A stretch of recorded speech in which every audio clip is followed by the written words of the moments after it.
Cela lui permettra de créer de nouvelles techniques militaires qui renforceront la puissance de l'arsenal de combat de l'école Shonan. De retour chez lui, la première priorité de Gongshan était de se reposer après un dur entraînement. À cause de la libération constante d'énergie interne et les nombreux coups portés par les étudiants, ses vêtements étaient déchirés et tout son corps était couvert d'écorchures. Pour se remettre d'un tel épuisement et reprendre un travail productif, il se prépara une cuve pleine d'herbes médicinales. Cette approche était auparavant utilisée par Dojon. En plus d'augmenter la quantité d'énergie interne, il a également restauré son corps après un entraînement épuisant et difficile. Gongshan s'est concentré sur sa respiration et a commencé à méditer, libérant progressivement son énergie interne. Il s'est débarrassé des toxines accumulées dans le corps et des autres conséquences de nombreuses blessures tout en développant son armure. Cette méthode de rééducation s'est avérée très justifiée, puisqu'après quelques minutes de méditation dans une cuve avec des herbes médicinales, il a réussi à restaurer son état corporel antérieur, en se débarrassant de la fatigue et les écorchures. Cette pratique rare prouvait une fois de plus que le jeune moine avait une longueur d'avance par rapport aux autres maîtres, qui abordaient la formation de manière trop limitée et ne suivaient que les recommandations de maîtres plus expérimentés, sans expérimenter de nouvelles approches de formation. Après une rééducation après un dur entraînement, Gongshan est allé manger. Dans la salle à manger, son élève Doshon reprenait déjà toutes ses forces. L'apparition du professeur fut soudaine, mais il était très heureux de le voir. Il s'est avéré qu'à cause des devoirs que son mentor lui avait donnés, il était en retard pour le déjeuner et, en plus,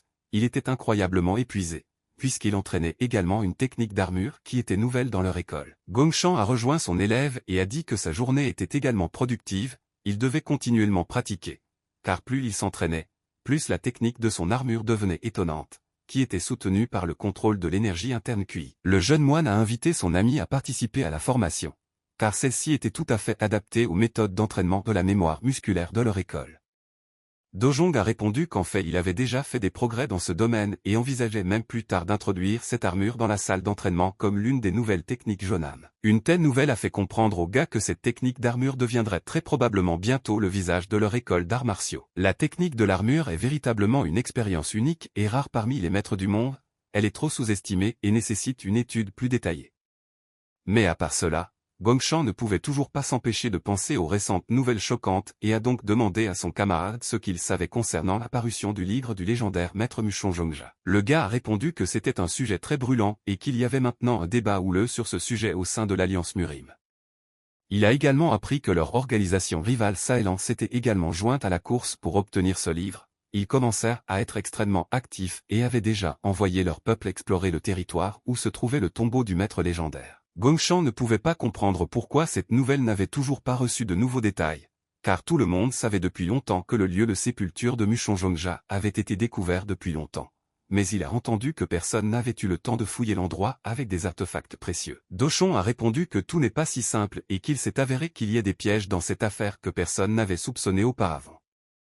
Les partisans de Sahelan affirment qu'à l'heure actuelle, ils ne disposent pas d'artisans qualifiés pour accomplir cette tâche et qu'ils n'y parviennent donc pas. Cette justification de l'absence de succès dans cette affaire parut stupide au jeune moine, et il croisa les mains devant lui avec incompréhension et regarda son ami. Il s'est avéré que pour atteindre cet objectif, des connaissances spécifiques sont nécessaires, mais depuis l'Antiquité, l'utilisation de connaissances dans les écoles d'arts martiaux n'était presque pas nécessaire, et plus précisément, les gens utilisaient au mieux leur tête pour tisser des intrigues. Bien sûr, pour accomplir la plupart des tâches du maître moyen, il suffit simplement d'avoir un haut niveau de force et de bonnes compétences en escrime et en utilisation de l'énergie QI, mais on dit que dans le cas de la tombe de Mushonja, les choses sont différentes et aucune personne vivante n'a encore pu pénétrer dans le tombeau du maître légendaire. Cette crypte n'était pas si simple, il y a des rumeurs selon lesquelles il a été construit pour qu'aucune âme vivante ne puisse y entrer ou en sortir. De telles rumeurs se sont révélées très inattendues et Gongshan a résumé que, en fin de compte, l'aristocrate Mushonja était très érudit et si responsable qu'il a même pensé à mourir de manière à ne pas nuire à l'équilibre des pouvoirs dans ce monde. Alors qu'il discutait sur des sujets importants qui pourraient changer le monde entier,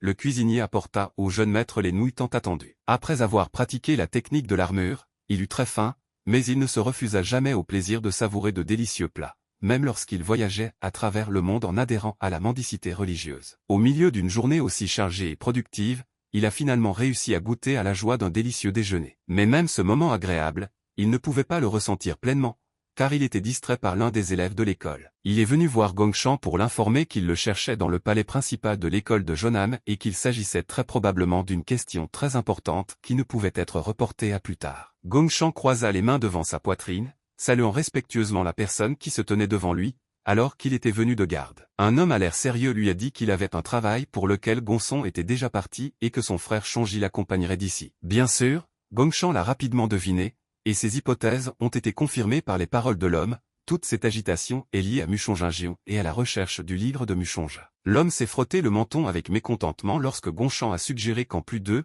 Murim était également impliqué dans cette affaire. En outre, l'école principale a également exprimé son intérêt pour le livre, promettant d'envoyer elle-même de l'aide. Ainsi, la tâche principale de Gongshan est de protéger les autres élèves de l'école principale et de s'assurer que tout est calme. Maintenant, Gongshan n'était tourmenté que par une seule question.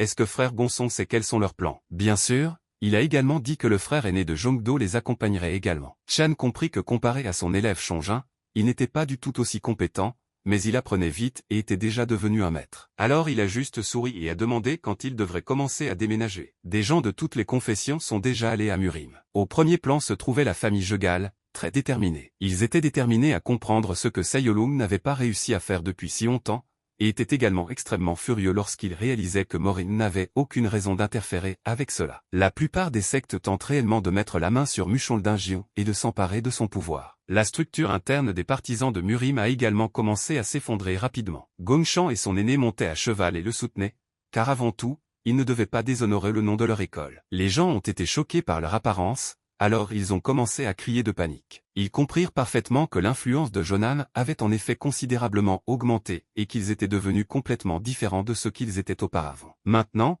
ils ne semblent plus petits du tout par rapport aux autres clans. Les gens savaient très bien qu'ils étaient également très intéressés par le livre de Muchongjia. L'aîné agita les mains et demanda si son interlocuteur avait vraiment décidé de venir après la fermeture. Mais il a juste souri et a dit qu'il était venu ici uniquement pour apporter un peu d'aide à son neveu. Après cela, il est devenu clair que la conversation portait désormais sur Chongjin, mais le gars était également intéressé par les progrès de Chongjin grâce à Chan. Taelian Sangon est très efficace, car il a grandi grâce à lui, mais malheureusement, l'aîné était très occupé avec des activités en dehors de l'école, donc personnellement, il n'a pas pu voir les progrès. Mais il s'est contenté de sourire et a dit qu'il était presque sûr qu'il serait capable de voir une différence vraiment significative. La sœur était également très sérieuse, il semblait que quelque chose la dérangeait. Gongshan ouvrit les portes et la regarda avec un sourire, ce qui la rendit très surprise, car elle ne comprit pas quand il arrivait. Il la regarda et dit que non seulement il était devenu un renfort de l'armée, mais aussi son frère aîné. La sœur était à la fois un peu gênée et bouleversée, car elle espérait que l'un des maîtres seniors arriverait. Gongshan a ri et a décidé de plaisanter avec sa sœur, car si elle était déjà au courant de son arrivée, alors pourquoi était-elle si surprise par son apparence? Mais elle a juste soupiré et a dit que le messager le lui avait dit, alors comment pourrait-elle en savoir plus? Soudain, son regard changea radicalement et elle fut très choquée. Elle a regardé le cou du gars et n'a pas pu comprendre quel genre de bleu il avait, qui sur son cou ressemblait beaucoup à des marques de baisers. Gongshan a simplement agité ses mains et a dit que c'était à cause de la technique de l'armure d'acier qu'il étudiait en ce moment. Elle a décidé de ne pas discuter.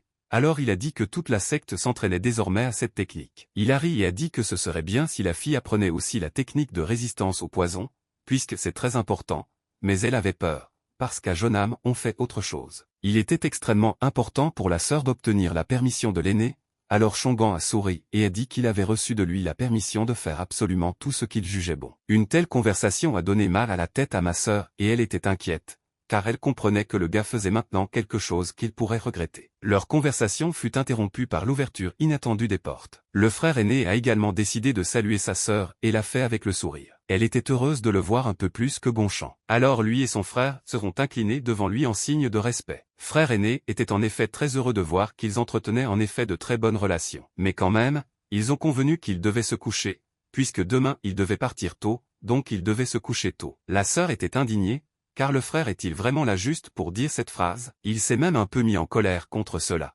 Alors il a dit qu'il était venu ici à l'origine pour voir son visage. Après cela, il est parti indigné, laissant les gars perplexes. Gongshan a essayé de lui parler et de désamorcer la situation tendue, mais le frère aîné leur a simplement claqué la porte au nez. Alors Gongshan a regardé sa sœur et a dit qu'il semblait vraiment l'aimer. La fille s'est également mise en colère, alors elle a attrapé le gars et a commencé à le torturer, lui ordonnant de dire de telles bêtises ailleurs. Mais il a seulement supplié de ne pas le frapper si fort, car il avait déjà des bleus sur tout le corps. Le lendemain matin, ils ont construit leur secte et ont commencé à leur donner une conférence, car l'école avait besoin d'un commandant en chef, donc lorsqu'il faisait des mouvements, les gens devaient toujours s'en souvenir. Que vous devez toujours défendre l'honneur de votre école. Le frère aîné a regardé les gens et leur a expliqué que même si le livre de Mushonja est un véritable trésor, leur école est maintenant en train de restaurer sa grandeur, et ses élèves ne doivent en aucun cas l'oublier ni dire quoi que ce soit qui puisse interférer avec cela. C'est pourquoi il leur fut une fois de plus ordonné d'être très attentifs, ce à quoi ils furent tout d'accord à l'unanimité. Gongshan était très heureux qu'ils partent enfin en randonnée pour récupérer le livre de Mushonja. Seuls quelques habitants de Shonam sont restés à Murim, tandis que les 150 personnes restantes sont parties. Gongshan a commencé à soupçonner que peut-être d'autres sectes partiraient également sur la route après préparation. Désormais, une grande armée sera concentrée sur le déplacement vers le lieu de sépulture de Mushonja. En fait, le schéma de 2 tigres se battant pour la nourriture a toujours été efficace. Le gars a parfaitement compris que ces imbéciles se battraient entre eux et que les espions postés partout ne feraient qu'aggraver la situation. Il se mit vite à rire de toute cette idée, car très vite tout cela le pousserait vers une bataille avec Sakalian, qui ne se doute même pas s'il s'agit d'un vrai tombeau ou non. Ses yeux s'illuminèrent et il commença à réaliser parfaitement qu'il n'aurait peut-être même pas à attendre 10 ans. Il y avait aussi des mouvements dans la secte Jonchan où les disciples demandaient à leur chef s'ils pouvaient réellement prendre possession du livre. Il est convaincu que le succès est inévitable, mais le véritable problème sera la distribution. L'enseignant ne comprenait pas pourquoi il était impossible d'interdire simplement à tous les clans d'y aller en même temps, car d'une manière ou d'une autre, lorsque l'école principale commence à distribuer quelque chose, les plus petits risquent de manquer cet événement. Il y réfléchit, car il devenait vraiment difficile de savoir s'il pouvait le contrôler. Il monta à cheval et était bien conscient que s'ils avaient l'occasion de prendre le livre pour eux-mêmes, ils devraient certainement l'apprendre. Après cela, il ordonna brusquement au cheval de s'arrêter et de se tenir debout sur ses pattes arrière, ordonnant encore une fois à tout le monde de se souvenir de ces mots. Gongshan, quant à lui, a continué le voyage et a été extrêmement indigné, car il a ordonné aux filles de partir avec sa famille. L'une d'elles a regardé et lui a dit que c'était sa façon d'exprimer sa profonde gratitude envers son mentor. Après cela, elle a souri et a dit que s'il voulait rembourser, il devrait l'accompagner autant que possible. Le gars a été vraiment très surpris et a commencé à soupçonner que la fille était un peu malade, car il ne comprenait toujours pas pourquoi elle disait de telles bêtises. Alors il s'est tourné vers l'aîné en lui disant de s'occuper d'elle. La fille a entendu cela et a décidé de demander à Gongshan s'il pensait vraiment qu'elle était folle. Cela le gênait, alors pour désamorcer la situation, il dit qu'il pensait qu'elle était vraiment fatiguée. Après cela, il a quand même décidé de leur demander, car si leur gratitude est si grande, alors qu'ils penseraient même à persécuter quelqu'un en signe de gratitude. La fille s'est mise en colère et a commencé à crier, parce que le gars venait de laisser entendre qu'elle était une idiote. Mais il n'avait toujours pas de telles pensées en tête. Mais elle n'a pas pu être convaincue, alors Gongshan a simplement continué sa route, essayant de l'ignorer. Même l'escorte principale n'avait plus la force d'écouter cela. Alors il s'est retourné et a commencé à leur crier dessus, leur ordonnant de se concentrer immédiatement, car le territoire de Sayoléon allait bientôt commencer. Gongshan s'excusa et comprit qu'ils y étaient presque. Les filles étaient également impatientes que les événements commencent. Pendant ce temps, des conversations sérieuses ont commencé à l'infirmerie, où ils ont discuté du fait que la tête de Maneja fonctionne vraiment parfaitement. Par conséquent, le gars a mis ses mains sur la table et a essayé de trouver une réponse à la question de savoir ce qu'il était préférable de faire. Mais son interlocuteur a toujours supposé que l'option la plus correcte serait simplement de se retirer. Il en fut choqué, car il n'en croyait pas ses oreilles. Par conséquent, le vieil homme a essayé de lui expliquer que c'était définitivement l'œuvre d'une école obscure, et que si la tombe de Mushonja était réelle, alors son livre pourrait bien y être conservé. Le gars était indigné parce qu'il ne comprenait pas la logique d'une telle conversation. Par conséquent, le vieil homme a suggéré de préparer un faux au cas où tout se passerait comme prévu. Ils attendent tout ce livre, c'est pourquoi ils ne parviendront jamais à trouver la paix dans le chaos ambiant. Maneja avait sûrement découvert la crypte de Mushonja depuis longtemps. Mais il ne l'a tout simplement pas ouvert, car il comprenait parfaitement que quiconque toucherait cet endroit mourrait. Comparé au livre de Mushonja, l'école sombre a une chose beaucoup plus remarquable et précieuse, Ishinrock. Comparé aux avantages de recevoir le Mushonjinkyo, en utilisant le livre à leur propre fin, ils recevront bien plus d'avantages. Alors ils se regardèrent et tous deux convinrent que maintenant ils ne pouvaient plus qu'attendre. Finalement, il ne reste plus que 2 groupes, eux et les Morim, qui partagent la même terre, donc le moment qu'ils attendaient est enfin arrivé. Le gars s'est un peu mis en colère, parce qu'il en avait assez d'écouter cette longue introduction. Alors il a demandé à être plus précis. Le vieil homme sourit et dit que tout cela était dû au fait que Maneja avait fait du bon travail pour eux. Son plan sera très simple et efficace, car ils ont déjà fait savoir que la crypte de Mushonja est située dans la région de la montagne de Jade. Une grande secte appelée Wangjong se trouvait à cet endroit. C'est elle qui a découvert la crypte de Mushonja. Après cela,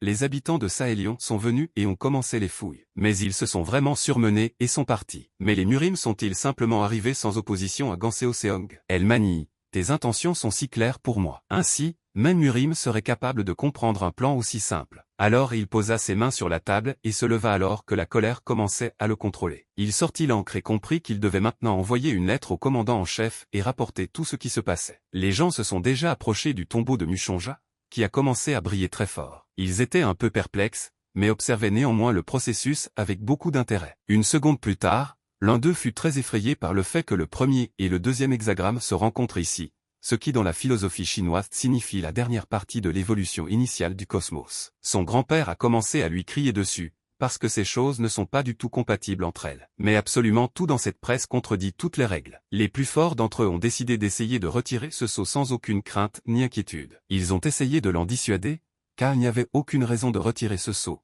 car cela pouvait être très dangereux. Gongshan n'a pas compris ce qui n'allait pas chez eux, car il existe un moyen assez simple. Le sceau original utilisé ici est également l'un des sceaux hexagrammes, et il y en a beaucoup de petits autour qui font que tout tourne ensemble. Le système de base est créé selon certaines règles, et pour ouvrir le sceau, vous devez utiliser les règles, mais vous pouvez simplement le briser par la force. Gongshan s'est approché des gens et leur a dit qu'il n'y avait qu'une seule façon de mettre en œuvre cela. Alors il a souri et a dit qu'il était prêt à proposer d'utiliser des explosifs. Le vieil homme a complètement refusé d'utiliser cette méthode, car Murim a une réputation. Est-il vraiment nécessaire de le faire exploser immédiatement si on ne sait pas comment retirer le sceau? Tout le monde a commencé à critiquer le gars, car une telle proposition discrédite grandement l'honneur de Murim. Gongshan était bouleversé parce qu'il avait besoin de s'entraîner davantage pour convaincre les gens. Par conséquent, il s'est assis sur une pierre et a compris qu'il devait d'abord essayer la méthode de sélection, dans laquelle l'endurance et la protection étaient très importantes. Il y réfléchit, car il avait déjà proposé plusieurs options pour résoudre le problème, mais l'efficacité n'aurait probablement pas d'importance. Il devait donc trouver une manière innovante. Gongshan jeta son cahier par terre et savait que maintenant il valait mieux s'entraîner à dactylographier. Il était tellement concentré sur ce processus qu'il ne doutait même pas qu'il serait capable d'obtenir un résultat positif. Mais ce processus fut interrompu par les cris de la jeune fille, qui avait déjà dit à Gongshan de ne même pas penser à ouvrir le sceau. Il se tourna vers sa sœur et lui dit qu'être ici sans rien faire n'était qu'une perte de temps. Mais ma sœur avait une vision complètement différente de cette situation et a décidé de demander si Gongshan allait vraiment aider de manière désintéressée tout le monde autour de lui. Il a souri et lui a demandé si elle avait vraiment décidé de lui apprendre. Gongshan a clairement indiqué qu'il n'avait pas besoin de conseils non sollicités, alors il s'est enquis de la raison principale de sa venue. Est-ce que Nangong l'ennuie encore une fois? Cette question la mettait très mal à l'aise, alors elle ne savait même pas comment réagir, alors elle a juste commencé à tout nier. Bien que plus tard, elle ait admis que ce n'était pas seulement lui. Gongshan a changé de sujet et a demandé quand il briserait cette crypte. La sœur elle-même ne le savait pas, car les gens ne trouvent toujours pas de solution, même s'ils ont déjà demandé de l'aide. Cela a beaucoup surpris le gars, car pense-t-il vraiment que quelqu'un viendra leur ouvrir le tombeau? Ils demandèrent de la poudre à canon à la famille impériale. Mais Gongshan n'apprécia pas vraiment cette décision, car ils le regardèrent tout et se lamentèrent sur la bonne réputation de Murim. Néanmoins, la jeune fille a expliqué qu'ils étaient tous arrivés à la conclusion qu'il serait beaucoup plus facile d'exploser, mais Gongshan a remarqué que trouver de la poudre à canon prendrait également du temps. Il savait bien que dans ce domaine les recherches pouvaient s'éterniser pendant plusieurs mois, mais cela n'entraînerait-il pas une controverse encore plus grande? Tout le monde essaie d'ouvrir cette barrière le plus rapidement possible. Il faut donc également se méfier des conflits entre les participants à randonnée. Tout le monde est ici juste à cause de la cupidité, rien de plus. Et maintenant, un mois s'est écoulé depuis que Murim a commencé les fouilles. Le mécontentement des Sahélions n'a fait qu'augmenter, ils étaient furieux, car qui est ce Murim de toute façon pour créer des troubles sur leur terre? Mais Murim reçut l'ordre d'achever tout leur travail le plus rapidement possible avant que l'indignation de Sayolung ne devienne encore plus grande. L'autre camp a essayé de toutes ses forces d'obtenir autant d'explosifs que possible sur les terres des autres clans. Ils apportèrent également de la poudre à canon du pays impérial pour que l'action puisse commencer. Il y a eu une explosion suffisamment forte pour que les gars à proximité ouvrent la bouche et se mettent à crier pour soulager la pression sur leur tympan. L'explosion a été assez importante, après quoi un énorme trou s'est formé sur plusieurs mètres de profondeur. Cependant, le sceau a également été brisé et un espace pour entrer est apparu. Bong Chonrin, qui dirigeait la famille à Bukpan, a ordonné une avance immédiate. Le livre de Mushonja était déjà pratiquement sous leur nez, ils devaient donc se dépêcher. Gongshan fut en effet assez surpris pour la première fois. Les gens sautaient dans la fosse les uns après les autres, en prévision d'une douce victoire. Gongshan regarda de côté et comprit parfaitement que la secte Jonan n'avait pas bougé du tout, tout comme les clans Nangun et Jegal. La famille Moyon, le monastère Shaolin et plusieurs autres sectes n'ont pas bougé non plus. Il comprenait parfaitement qu'il ne servait à rien de se procurer le livre de Mushonja. Les gens n'étaient contrôlés que par la cupidité. La jeune fille a décidé de lui demander pourquoi il pense cela. Gongshan a répondu qu'elle pensait vraiment qu'il était si facile de contrôler les techniques les plus complexes. Ce livre est une collection de connaissances secrètes sur la terre et le ciel, dont le contenu représente un grand nombre de chiffres complexes, mais qui peut tous les déchiffrer et les appliquer. Gongshan a suggéré que quelqu'un de l'école principale pourrait le faire, mais n'est-ce pas une perte de souffrance? Après tout, la plupart des connaissances et des secrets de cette époque ont déjà été perdus. Ma sœur était d'accord avec lui, mais m'a demandé quand devriez-vous commencer à devenir nerveux? Elle regarda le gars et ne comprit pas qui lancerait le mouvement en premier, Sayolo ou la Dark School. Le détachement de Jonam ne se déplacera que sur ordre de Elder Jongdo. Cependant, leur conversation a été interrompue par un cavalier à cheval qui courait à une vitesse assez élevée. Il s'approcha très rapidement de l'entrée principale du tombeau, et il s'est mis à crier, informant tout le monde qu'une lettre très urgente était arrivée du quartier général de Murim. Gongshan a été choqué par ce qu'il a entendu. Certaines personnes ont continué à avancer. La foule était immense et les chemins étaient divisés en deux directions, il fallait donc faire un choix. Les gens ont commencé à remarquer que peu importe combien de temps ils marchaient, il n'y avait pas de fin à la route. En plus, c'était vraiment très étouffant ici. Le chef commençait à devenir nerveux, parce que les gens commençaient à se demander où ils devaient aller, mais il était également bien conscient que s'ils se séparaient, il y avait une chance que l'autre clan parvienne en premier au livre. Et il a aussi parfaitement compris qu'il était trop tard pour se lancer dans des reconnaissances. Les gens ont été choqués par cette réponse, mais ne comprenaient toujours pas comment l'interpréter. Une des personnes dans la rue les a rattrapés et leur ordonné de revenir immédiatement, ce qui les a rendus encore plus perplexes. Il les informa que l'armée Sayolung approchait.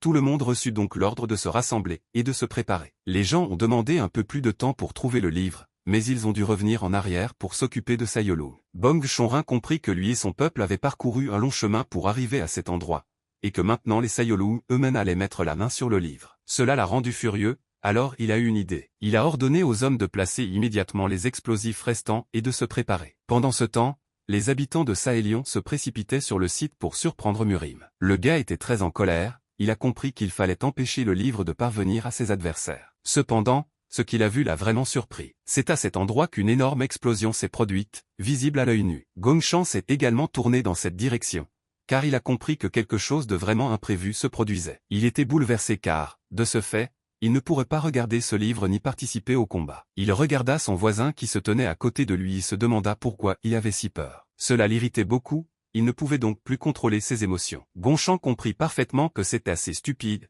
mais ne discuta pas. Sahélion a amené ici une armée nombreuse et forte, et les gens qui sont ici sont complètement différents, car on ne peut même pas les appeler une armée d'élite, mais au contraire, il semble que maintenant ils voudront toujours s'engager dans des querelles internes, donc il vaudrait mieux essayer d'éviter un affrontement inutile. Les habitants de Sahélion se sont arrêtés et ont regardé le site de l'explosion plus en détail, ce qui les a rendus très heureux. Mais n'est-ce pas ennuyeux de laisser Murim ici?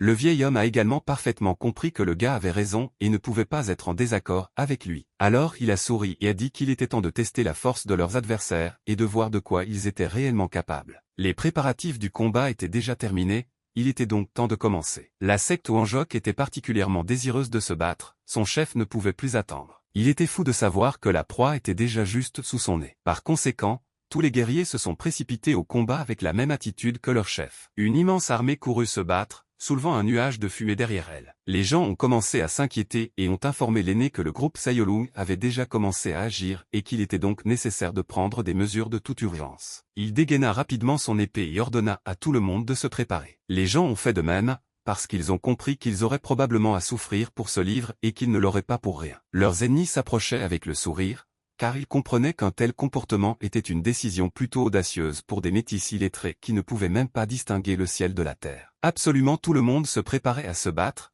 puisque leur commandant ne dormait pas et leur ordonnait d'accepter la bataille avec dignité. Le commandant a levé son épée et a dit qu'il était désormais l'aîné, donc pour survivre, il devait maintenant lui obéir. Le capitaine de l'armée sahélienne n'a pas compris comment on osait se comporter ainsi sur cette terre. Par conséquent, il a immédiatement ordonné une attaque contre les adversaires, réalisant qu'il semblait en réalité être un capitaine envoyé vers les gens par le ciel lui-même. Il leur montra un morceau de papier et leur ordonna avec un sourire de sortir immédiatement de cet endroit, où il était dit que l'eau se transformerait en brouillard et que le brouillard se transformerait en obscurité. Les gens de Murim avaient en effet un peu peur maintenant, mais il n'y avait vraiment pas d'autre solution, il n'y avait qu'une seule solution. Après le sort, un énorme nuage de fumée s'est formé, derrière lequel absolument rien n'était visible, et il semblait également s'être déjà transformé en une véritable tornade. Saélion avait un énorme avantage, alors ils ont attaqué avec un zèle particulier, se rendant compte que les adversaires avaient peur et ne voyaient pratiquement rien. Les guerriers Murim pleuraient et avaient peur, car désormais tout jouait contre eux. Ils ont subi d'énormes pertes et n'étaient pas préparés à une telle tournure des événements. Les Saélions détruisirent les ennemis les uns après les autres, profitant de leur avantage. La bataille était injuste, mais les Murim eux-mêmes l'ont quand même demandé en entrant dans le pays de quelqu'un d'autre,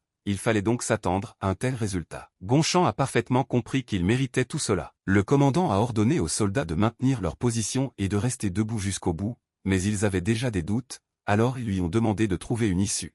Car ils ne pouvaient pas battre en retraite, mais ils ne devaient pas non plus courir tout droit. Le contremaître leur a ordonné d'attendre leur tour et d'écouter ses ordres, ce qu'ils ont gentiment accepté. Gonchamp regarda dans leur direction et fut un peu contrarié, car il comprit que tout était allé un peu dans la mauvaise direction comme il l'avait prévu. Il regardait ces combats insignifiants et se sentait triste que tout cela ait été vain. Mais il n'était pas du genre à observer simplement le processus en silence, alors il s'est immédiatement préparé, car il devait trouver de toute urgence un moyen d'éviter une collision. Il comprit parfaitement que pour que tout cela prenne fin, il fallait priver le serpent de sa tête. La deuxième partie des guerriers a également continué à avancer, alors le commandant Murim a ordonné de fabriquer immédiatement un bouclier énorme et stable. Le fait est que Sayoléon compte 3 groupes principaux d'attaquants, dont l'un s'appelle Ouanjoc. Le second est constitué de petits clans qui ont rejoint Sayoléon. Et le troisième comprend des mercenaires solitaires venus de différents endroits et qui n'ont ni honneur ni dignité. Autrement dit, ce sont ceux qui n'ont rien à perdre et qui se sont consacrés au service de la secte. Les guerriers gisaient au sol,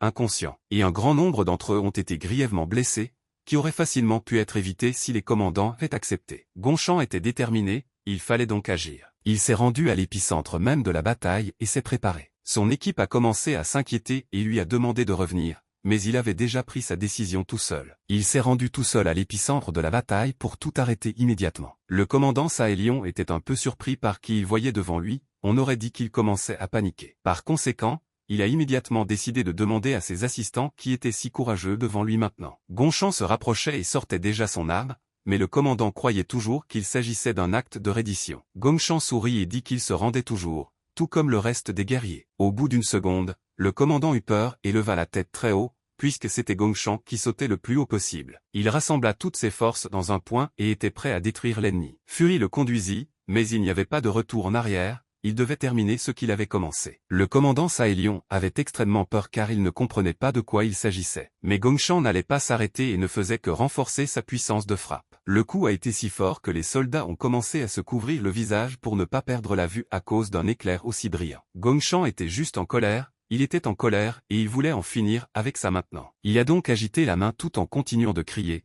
indiquant ainsi clairement que quelqu'un allait mourir aujourd'hui. Les soldats ont subi d'énormes dégâts et ont été repoussés de plusieurs mètres. Quelques secondes plus tard, la moitié d'entre eux étaient déjà morts. Gonchamp comprit qu'il était impossible de mourir d'un tel coup, alors il se mit encore plus en colère et commença à leur crier dessus, leur disant de ne même pas penser à faire semblant. Après quoi, il utilisa la magie dans ses mains et commença à préparer un véritable coup, après quoi il n'aurait plus besoin de faire semblant, car seuls ceux qui couraient assez loin pourraient survivre. Les soldats avaient peur et ne comprenaient pas ce qui se passait maintenant, car ils ne s'attendaient pas à une attaque à la torpille maintenant. C'est l'une des attaques clés du style Land à Jonam. Certains soldats étaient déjà morts, tandis que d'autres étaient extrêmement effrayés. Ils jetèrent leurs épées à terre par impuissance et espérèrent un miracle. Gonchamp a parfaitement compris qu'il était absolument prêt à affronter presque toute leur armée, alors l'impulsion de Shonam a complètement détruit toute l'attaque de Ouanjoc. Cela a donné confiance au clan Moyon et Jegal, alors ils ont commencé à supprimer Sayoléon. Les dirigeants et autres guerriers ont été choqués lorsqu'ils ont vu une telle situation. Alors ils ont immédiatement décidé de battre en retraite pour sauver leur vie. Le commandant était vraiment perdu, car il ne s'y attendait pas. Par conséquent, il était furieux et a ordonné de les rattraper immédiatement et de les détruire. Le type s'est approché du commandant et lui a dit que le groupe de personnes restées sur la montagne avait commencé à se déplacer, mais il a néanmoins recommandé que Murim soit maintenant libéré afin d'éviter de nouvelles pertes. Il a également ordonné que les corps des frères décédés soient emportés, après quoi la principale alliance partirait également. Leur école avait perdu beaucoup de monde, la tâche principale était donc désormais de récupérer les corps de leurs camarades et de battre en retraite. Pendant ce temps, un autre commandant a reçu une lettre dans laquelle il apprend également qu'en raison de l'intervention de Saélion, l'objectif principal n'a pas pu être atteint. Il a parfaitement compris que Jemoan ne pouvait être ignoré, puisqu'il avait rejoint le Sayolung, mais son interlocuteur a quand même compris qu'il y avait quelques inquiétudes à cet égard. Je m'en demande beaucoup pour son travail. Le commandant était bien conscient que même s'il parvenait à comprendre le plan de Nange, il subissait néanmoins de lourdes pertes. Donc pour le moment, ce n'est qu'une question de temps avant que le livre de Mujongja ne finisse entre les mains de Sayolung. Par conséquent, il comprenait parfaitement que maintenant il n'avait d'autre choix que de répondre pleinement à Sayolung, et aussi d'utiliser l'atout dans leur manche. Le gars n'a pas compris de quoi le commandant parlait, alors il a expliqué qu'en ce moment il parlait de Volion Shintu. Même si c'était effrayant, il semblait que c'était la seule issue. Le gars avait peur, car il comprenait que de telles décisions devaient être discutées lors d'une réunion des anciens, et seulement là. Mais le commandant avait son propre point de vue sur cette question. Car moins les gens le savent, mieux c'est. Après quoi, ils réfléchirent tous les deux et essayèrent de prendre la décision la plus correcte. Mais malgré tout, le gars n'était pas entièrement sûr que Volion Shintu serait capable de voler le livre de Mujongja. Le commandant a compris que dans tous les cas, il devrait essayer, car si Volion peut les aider, alors les chances de succès sont assez élevées. Et le commandant a également compris que maintenant ils doivent essayer de saper l'humeur de Sayoléon d'une autre manière. Il a été décidé d'envoyer une lettre secrète au gouvernement. Mais sera-t-il vraiment impossible de lier Corona et Murim après cela? Malheureusement, dans cette situation, cela ne sera pas possible, c'est donc le danger de cette situation.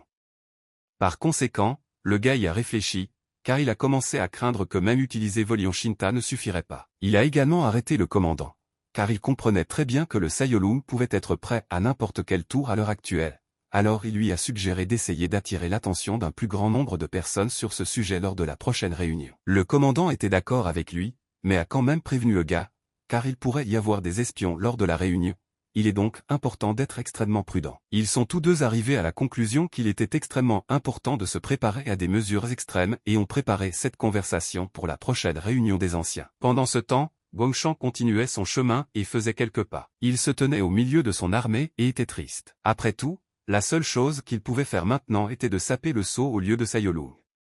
Et il ne comprenait pas non plus pourquoi les politiciens les forçaient à faire quelque chose comme ça, mais il devait aussi se consoler du fait que les Jonan étaient les seuls à ne pas subir de pertes majeures. Gongshan était toujours inquiet à propos de quelque chose, alors il tourna rapidement la tête et regarda sur le côté. Une autre personne est tombée, mais il n'avait plus de place pour lui dans le chariot à cause de la cupidité de Peng Shongrim, donc la famille Abukpan a maintenant une très grande perte. Les gens se sont approchés du chef et lui ont demandé quoi faire ensuite, mais il était confus. Il était également motivé par la colère, car il détestait désormais les opposants du Sayolung de tout son cœur. Gongshan savait très bien que dès qu'il serait tout de retour au quartier général, il commencerait à insister sur la destruction de Sayoléon. C'était vraiment comme un feu de forêt qui ne s'éteignait pas rapidement à moins que les flammes ne soient éteintes, il fallait donc être assez fort pour le combattre. Quelques jours plus tard, ils étaient déjà là et une conversation sérieuse éclata dans la pièce. Gongshan prévoyait de descendre la montagne et a demandé l'approbation de son professeur pour ce plan, car il sentait qu'il avait besoin d'acquérir de l'expérience dans diverses batailles du niveau de Kano. Le professeur lui sourit et lui dit que les anciens croyaient en lui et qu'il avait également donné sa bénédiction pour ce voyage. Gongshan baissa la tête devant lui lorsque le professeur lui demanda de ne pas oublier qu'il serait toujours leur élève et qu'il pourrait demander de l'aide à tout moment. Satisfait,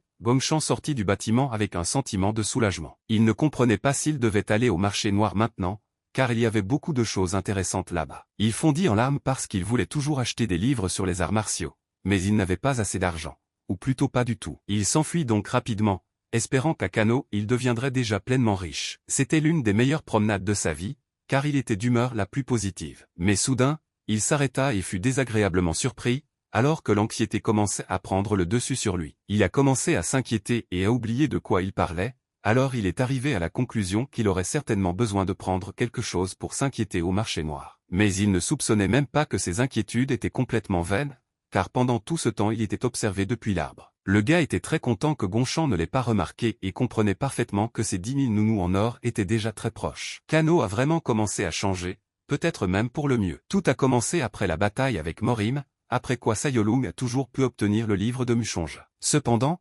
parallèlement aux rumeurs sur l'apparition de Yonwol Shintu, quelque chose de vraiment inattendu s'est produit. Le livre lui-même a complètement disparu des radars. Ses copies ont commencé à se répandre dans tout Kano, donnant la possibilité à des personnes peu honnêtes de gagner de l'argent. Minju était très préoccupé par le contenu du livre et était parfaitement conscient que s'il utilisait les connaissances dont il disposait, il ne resterait absolument plus personne à Kano à part lui. Il fut l'un des premiers à en recevoir des copies, mais tomba bientôt dans le coma et mourut. Beaucoup de gens ont commencé à se promener sur le marché, essayant de trouver des réponses à leurs questions. Les gars ont commencé à discuter du fait que Morim était impliqué dans le vol du livre de Mushonja, ce qu'ils ne pouvaient pas croire. On dit qu'il s'agissait d'un accord en échange de la libération de Shintu, retenu captif par Murim. Gongshan se promenait également dans le marché à la recherche et était complètement concentré sur les pensées dans sa tête. Il savait bien que l'autorité de Murim flottait. Tout cela parce qu'ils étaient aveuglés par la possibilité d'un exploit et se précipitaient l'un vers l'autre avec leurs lames tirées. Et à Kano, c'était un véritable désastre. Il a décidé d'entrer et de voir ce qui se vendait dans les magasins. Mais après avoir vu les prix des livres,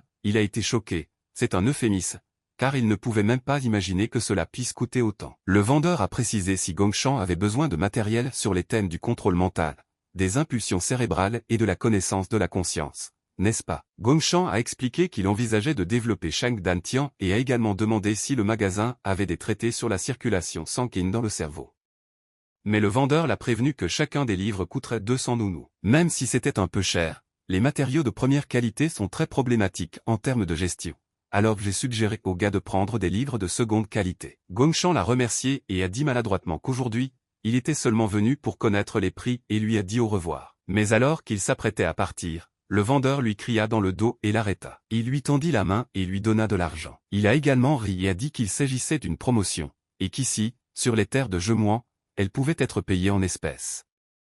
Gongshan était choqué, car il ne comprenait pas pourquoi le vendeur faisait cela. Il a répondu que c'était son paiement pour l'information, ce qui a surpris et choqué encore plus Gongshan. Le vendeur a ri, parce que le maître invincible entraîne Shang Dantian, donc cette information en vaut vraiment la peine. Gongshan était perplexe et a simplement continué à écouter, car le vendeur était heureux que Gongshan soit venu dans son magasin au marché noir et lui ait vendu des informations, et se demandait également pourquoi il ne voulait pas recevoir de récompense pour cela. Pourtant, il n'avait d'autre choix que d'accepter l'argent et de quitter ce magasin, surpris que les informations le concernant valaient également de l'argent. Il n'était pas du tout un expert en marche rapide, mais cela lui fait gagner beaucoup de temps. Dans tout jeune âme, seul Gongshan est capable d'utiliser une technique appelée Void Step. Les gens qui ont observé ce processus ont été choqués, car devant leurs yeux, ils avaient le sentiment qu'il s'agissait d'un véritable coureur volant dans une voiture de sport. Pendant ce temps, Gongshan arriva très vite au bon endroit, mais il s'est immédiatement couvert le nez, car il ne comprenait pas quelle était cette terrible odeur. Mais si l'on y regarde de plus près, on comprend que la situation est loin d'être la meilleure. Gongshan a commencé à se rendre compte qu'il avait probablement pris le mauvais chemin et s'était rendu dans les bidonvilles. Parmi eux se trouvait une petite fille qui portait un panier rempli de choses. Après tout, peu importe les efforts qu'il déploie pour développer ses compétences, il ne peut toujours pas aider de telles personnes. Il a compris que même si c'était offensant, il n'avait toujours aucune possibilité d'aider ces personnes. Mais soudain, il eut très peur. Alors son attention changea soudainement. Il vit la jeune fille tomber au sol, impuissante, et courut rapidement à son secours. Je me suis immédiatement souvenu de souvenirs où une petite fille jouait dans la cour avec un chien et son père se tenait à côté d'elle. Elle l'a remercié pour un tel cadeau et était très heureuse, car ce chien est vraiment très mignon. Le père sourit et dit qu'à partir de maintenant, elle devrait bien prendre soin de lui. Après cela, il l'a emmené et lui a dit que maintenant il devait partir. Tous ces souvenirs étaient dans la tête de la jeune fille et elle ne comprenait vraiment pas ce qui lui arrivait en ce moment, elle avait juste peur. Après tout, cette poussière n'avait pas de fin, ce qui ne cessait d'inquiéter. Gongshan était à côté d'elle et comprit qu'il était désormais capable de supprimer tout cela en utilisant sa propre méthode. Après un moment, il sourit et regarda la jeune fille qui s'était déjà réveillée. Il se retourna et courut vers elle, ramassant une énorme boule de poussière près de lui. Après quoi, il a agité la main et a jeté toute la poussière dans la rue, disant que le nettoyage était désormais complètement terminé. Il lui a demandé de ne pas avoir peur et s'est présenté en disant qu'il s'appelait Gongshan et qu'il était un maître, ce qui l'a beaucoup surprise. Gongshan a dit qu'il est un homme du Tao qui recherche la perfection et s'améliore. Par conséquent, il s'est rapproché de la jeune fille et lui a dit qu'il avait un plan et une compréhension claire de la façon dont elle pourrait être guérie. Maintenant, elle ne souffrait plus, alors Gongshan décida de lui parler, car il savait qu'elle s'appelait Miwa. Pour désamorcer la situation, il voulait aussi demander qui lui avait donné un nom si merveilleux, était-ce vraiment sa mère? La jeune fille a été choquée par une telle question et a commencé à crier de panique en se souvenant de sa mère. Cependant, Gongshan réalisa qu'il était inutile de lui parler maintenant, car même s'il l'avait soignée, elle était encore loin d'être complètement rétablie, car elle avait une endurance plutôt faible et devait maintenant surveiller sa santé. La jeune fille commença à pleurer parce qu'elle réalisa que maintenant c'était de sa faute, car ce moineau aurait pu être évité si sa mère avait mieux mangé, mais il n'y parvinrent pas. Après ces mots, la jeune fille se remit à pleurer, car elle souffrait beaucoup. Gongshan comprit qu'elle suppliait de nourrir sa mère malade et faible. La fille a pleuré et a remercié le gars pour l'aide qu'il lui a apportée. Après cela, Gongshan est allé à l'endroit suivant, puisqu'il avait déjà passé suffisamment de temps. Il comprenait qu'il avait besoin d'aider, mais il ne savait pas s'il était capable de vraiment les aider. Néanmoins, Gongshan traversait cette zone et était extrêmement démotivé et déprimé, car tout le monde autour de lui buvait et leur vie glissait tout simplement dans l'abîme. Par conséquent, il a décidé de retourner immédiatement auprès de la fille. Il ouvrit les portes et demanda à Wiwa d'aider ce maître. Après s'être assis près du feu et avoir sorti tous les ingrédients nécessaires, Gongshan commença à cuisiner. Il jeta toutes les herbes médicinales dans un chaudron d'eau bouillante, disant que lorsque le breuvage bout, il deviendra une décoction médicinale. En enseignant à la petite fille, il a précisé qu'il fallait faire attention, car il est important de maintenir constamment la chaleur. Tout cela devait être fait à cause de l'état de la mère de Vikfa. Gongshan croyait qu'elle n'était pas malade à cause d'une terrible maladie, mais simplement affaiblie. Ces herbes médicinales étaient censées renforcer son immunité, après quoi elle se sentirait mieux. La jeune fille fut surprise, car le chaudron était énorme et elle ne comprenait pas comment sa mère devait tout manger. Gongshan a satisfait sa curiosité et a précisé que sa mère n'avait besoin de boire cette décoction que jusqu'à ce qu'elle se sente mieux. Après avoir préparé la décoction, le jeune maître est allé à la rencontre des habitants de cette petite ville, où il s'est présenté comme un élève de 3e génération de l'école Jonam. Pour gagner la confiance, il a déclaré que malgré son jeune âge, il avait déjà plus de 10 ans de pratique des arts martiaux et les secrets du contrôle du corps derrière lui. Il a admis qu'il était venu ici pour les aider. La foule était très sceptique, l'un d'eux a déclaré que récemment, toutes sortes de fous se qualifiaient de moines de la voie du fer et qu'en fait, ils n'avaient jamais été d'aucune utilité.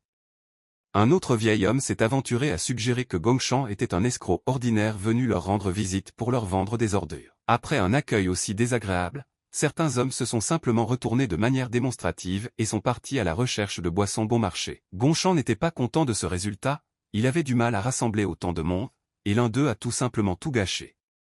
Malgré l'échec, le jeune moine n'allait pas abandonner. Comme les mots calmes ne leur parvenaient pas, Gongshan rassembla tout l'air et commença à se présenter en criant, disant qu'il venait de quelque part où ils accumulent la sagesse et deviennent célestes. Pour attirer l'attention des gens, il a déclaré qu'il pouvait résoudre leurs problèmes et a proposé de lui amener des patients pour examen. Les mots selon lesquels il s'agissait d'un vrai moine du mont Jonam se sont rapidement répandus parmi les gens. Ils ne pouvaient toujours pas croire que le gars allait les soigner gratuitement, mais il était visible que la confiance a commencé à augmenter. Parmi les curieux, il y avait aussi un inconnu encapuchonné, qui était probablement occupé à surveiller et à recueillir des informations. Afin de vérifier si le moine mentait et s'il était un imposteur, un homme rusé de la foule trouva un candidat apte au traitement. C'était un ivrogne célèbre dans toute la région.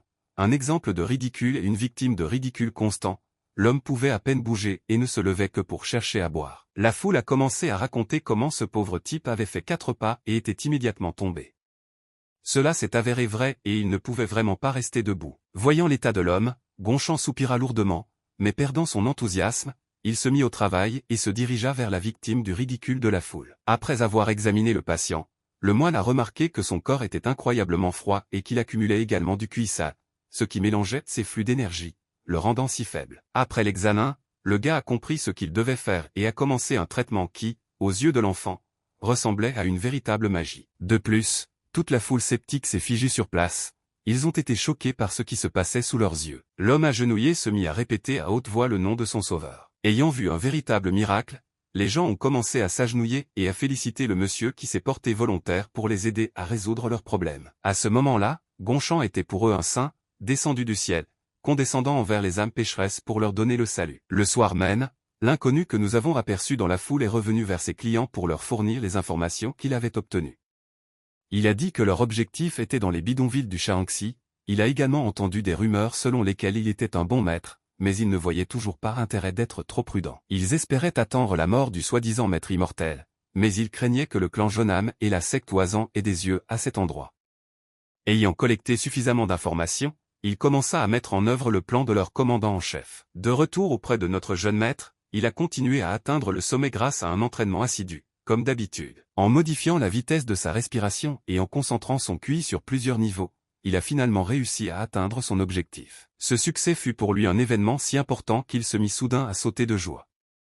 La technique Gonsen était enfin terminée et la réaction du gars était tout à fait prévisible. En regardant l'étrange oncle, la petite fille lui fit confiance et crut, car après sa décoction médicinale, sa mère commença vraiment à se sentir beaucoup mieux. En voyant la fille, Gongshan s'est excusé pour son comportement, pensant que le bruit l'avait amené à réveiller tout le monde dans la maison. La jeune fille timide n'avait rien du tout contre son comportement.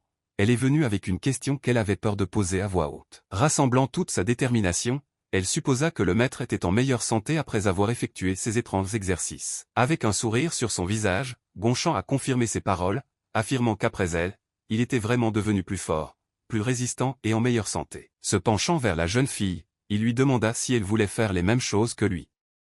La timide Wiwa voulait savoir si elle pouvait protéger sa mère si elle était aussi forte que lui. Avec un sourire sur son visage, le gars a répondu que c'était le cas, après quoi il l'a invitée à étudier ensemble. Viva était heureuse et a accepté la proposition sans délai. La petite fille fut la première à apprendre la nouvelle technique Gonsen par Gonchan. L'effet de cette technique a amélioré la santé des gens. Naturellement, cela a porté ses fruits. Les gens énergiques ont commencé à travailler plus dur qu'avant, transformant leur bidonville en une petite ville confortable. Grâce à tout cela, le nom de Jeonnam bouillonnait dans toute la région du Shaanxi.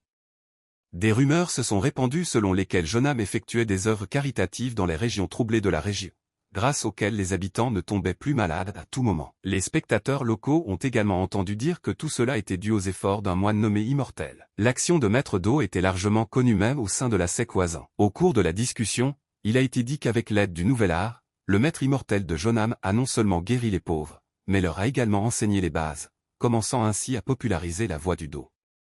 Il a créé une méthode unique d'exercice de respiration, qu'il enseigne aux gens de manière entièrement gratuite. Les anciens locaux n'étaient pas eux-mêmes, car cette approche ne correspondait pas aux règles du commerce pratiqué dans leur région de Kano. Des livres contenant ces connaissances ont commencé à se répandre.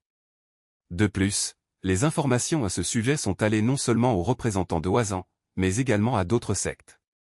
Les anciens locaux étaient enthousiasmés par les rumeurs selon lesquelles la plupart des habitants de la côte ouest avaient déjà appris cette technique. L'homme réfléchi a déclaré que leurs affaires allaient mal à cause de la nouvelle star du clan Jeonnam, qui diffuse les innovations qu'il a inventées sans rien exiger en retour, dévalorisant ainsi leurs produits. Les anciens Wazan ont décidé de ne pas rester les bras croisés, et si Jeonnam veut étendre sa zone d'influence dans la région du Shaanxi, alors les forces locales feront tout pour contenir l'ambitieuse secte. Un mois plus tard, les choses ont commencé à s'améliorer dans les bidonvilles.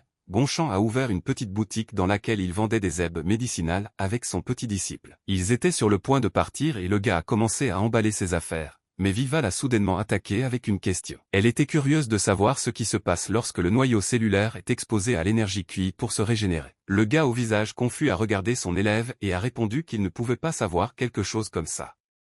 Il ne s'attendait clairement pas à ce que la question de la petite fille puisse le dérouter. C'était inattendu, car elle venait tout juste de commencer son entraînement, mais Viwa a précisé qu'elle l'avait simplement entendu se parler tout seul pendant l'une des séances d'entraînement. Après ces mots, tout est devenu clair, posant de manière instructive sa main sur la tête de l'élève. Il a dit que ces conversations étaient encore trop difficiles pour elle, donc elle ne devrait pas s'en soucier. Pour lui remonter le moral, il lui a dit qu'elle était intelligente, car il était généralement très difficile de se souvenir de conversations aussi complexes et inconnues.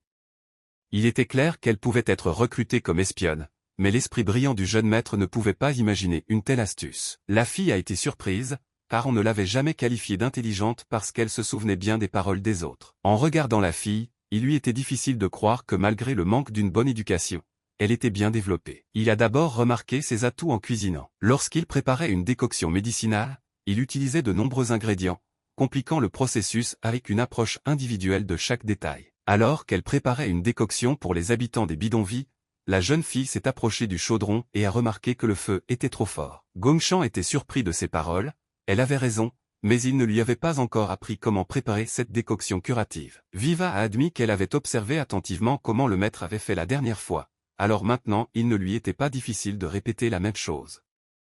Gonchan ne pouvait pas croire qu'après avoir vu ce processus complexe une fois, la jeune fille puisse le répéter après un certain temps. Elle ne réalisait toujours pas les progrès qu'elle pouvait réaliser grâce à l'entraînement, alors le jeune maître l'a mise au défi de lui montrer à quel point elle était vraiment intelligente. Après ces mots, ils ont mené une sorte d'expérience, après quoi il a surpris l'étudiante en disant qu'elle était vraiment incroyable, car malgré son jeune âge, elle avait déjà une perception très adulte du monde. En regardant la pensive Wiwa, Gonchan réalisa qu'elle avait une mémoire absolue. C'était un niveau complètement différent de mémorisation des connaissances. Gonchan a passé beaucoup de temps à s'entraîner pour développer sa mémoire, en utilisant diverses méthodes et techniques connues dans le monde, alors que son élève possédait cette capacité innée. Après avoir réfléchi un peu, avec un sourire aux lèvres, la jeune fille a remercié le professeur pour les éloges, même si elle considérait cela comme quelque chose de spécial. En fait, Peu de gens dans ce monde sont capables d'utiliser leur cerveau dans les arts martiaux. Grâce à sa formation, Gongshan a pu se développer beaucoup plus rapidement que les autres, car il était fort dans la compréhension de la nature des choses. En dehors de lui, il était évident que des membres de la famille Jegal pratiquaient également une approche similaire. Il est assez difficile d'utiliser cette capacité ne serait-ce qu'une seconde pendant un combat. Cela n'est possible que si le maître est capable de penser de manière rationnelle et très rapide. En regardant l'élève Cal, Gongshan a admis qu'il s'agissait d'un enfant qui possédait un talent inhabituel, ou un véritable don inné. Comprenant ces perspectives, le gars lui a posé une question importante, si elle s'intéressait aux arts martiaux. La réponse de la jeune fille curieuse était évidente, alors le jeune maître décida qu'il ne pouvait pas manquer l'occasion de lui donner de grandes perspectives dans la vie. Il décida de l'emmener avec lui au clan Jonan. La mère de la jeune fille a fait confiance à cette proposition et lui a demandé de s'occuper de son enfant. Elle avait l'air de dire au revoir à sa fille pour toujours, alors Gongshan l'a soutenue et a dit que les enseignants et les mentors seraient comme des parents pour elle. Mais malgré cela, elle-même ne deviendrait en aucun cas moins importante pour elle. De plus, il craignait que Wiwa ne s'ennuie au début et que cela puisse être difficile pour elle. Il a donc suggéré que sa mère travaille dans le bâtiment principal de la secte, où les chefs de famille passent la nuit. De plus, il lui a conseillé de continuer à prendre soin de sa santé. En posant sa main sur la tête de l'enfant talentueuse, il lui a demandé de prendre soin d'elle, car elle voudrait certainement pouvoir la voir en bonne santé après l'éducation de sa fille. Regardant sa fille, elle se précipita vers elle les larmes aux yeux et remercia encore une fois le maître pour toutes les bonnes actions qu'il avait faites pour elle. C'était si mignon que le gars pouvait à peine s'empêcher de pleurer. En quittant sa maison, Viva s'est souvenu des paroles de sa mère. Elle lui a demandé de ne pas s'inquiéter pour sa ville natale et d'écouter les professeurs. Le jeune maître lui a demandé s'il lui était difficile de quitter sa mère, mais la jeune fille a résolument répondu que tout allait bien. Il y avait un vrai courage dans ses paroles, car malgré son jeune âge, elle déclarait qu'elle devait tout endurer et compléter sa formation sur le chemin de dos afin de protéger sa ville et sa famille. Ces paroles ont fait sourire le jeune maître, il l'a félicité et a dit que Viwa est très intelligente. Après un certain temps, ils atteignirent à pied le bâtiment Jonam. Ils furent accueillis par l'un des maîtres qui se présenta respectueusement. En présentant la fille, Gongshan lui a dit que la personne en face d'elle serait son grand frère à partir de ce jour. Un étudiant nommé Doon a accepté Wiwa pour une formation. D'un jeune moine, il a appris qu'elle n'avait pas encore de statut sur le chemin de Do, elle devrait donc être appelée par son nom. Se penchant plus près de la jeune fille, il la salua et exprima l'espoir que tout s'arrangerait pour elle. Gongshan a demandé à son élève de bien la traiter. Le gars a répondu que c'était un honneur pour lui de prendre soin des élèves de son mentor. Dokon a demandé à son mentor quels étaient ses projets pour le futur proche. Le gars avec un sourire agréable sur le visage a répondu qu'il allait commencer à entraîner l'âme de son jeune élève. Après cela, ils sont allés inspecter l'arène, où le petit Vigva verra pour la première fois de vrais combats de maîtres. Afin de ne pas perdre de temps, pendant le voyage, l'étudiante a entraîné son corps avec diligence en utilisant des techniques de respiration. Gongshan l'a félicité pour son dévouement et lui a conseillé de continuer jusqu'à ce qu'elle ressente un changement. Elle ne savait pas encore où ils allaient, alors elle supposa que c'était à la bibliothèque du Hubei. Le jeune maître a décidé qu'il serait bien préférable de visiter l'arène, car grâce à son expérience, il a compris que si elle étudiait uniquement à partir de livres, elle se retrouverait sans rien faute de pratique. Même s'ils avaient emporté plusieurs livres avec eux,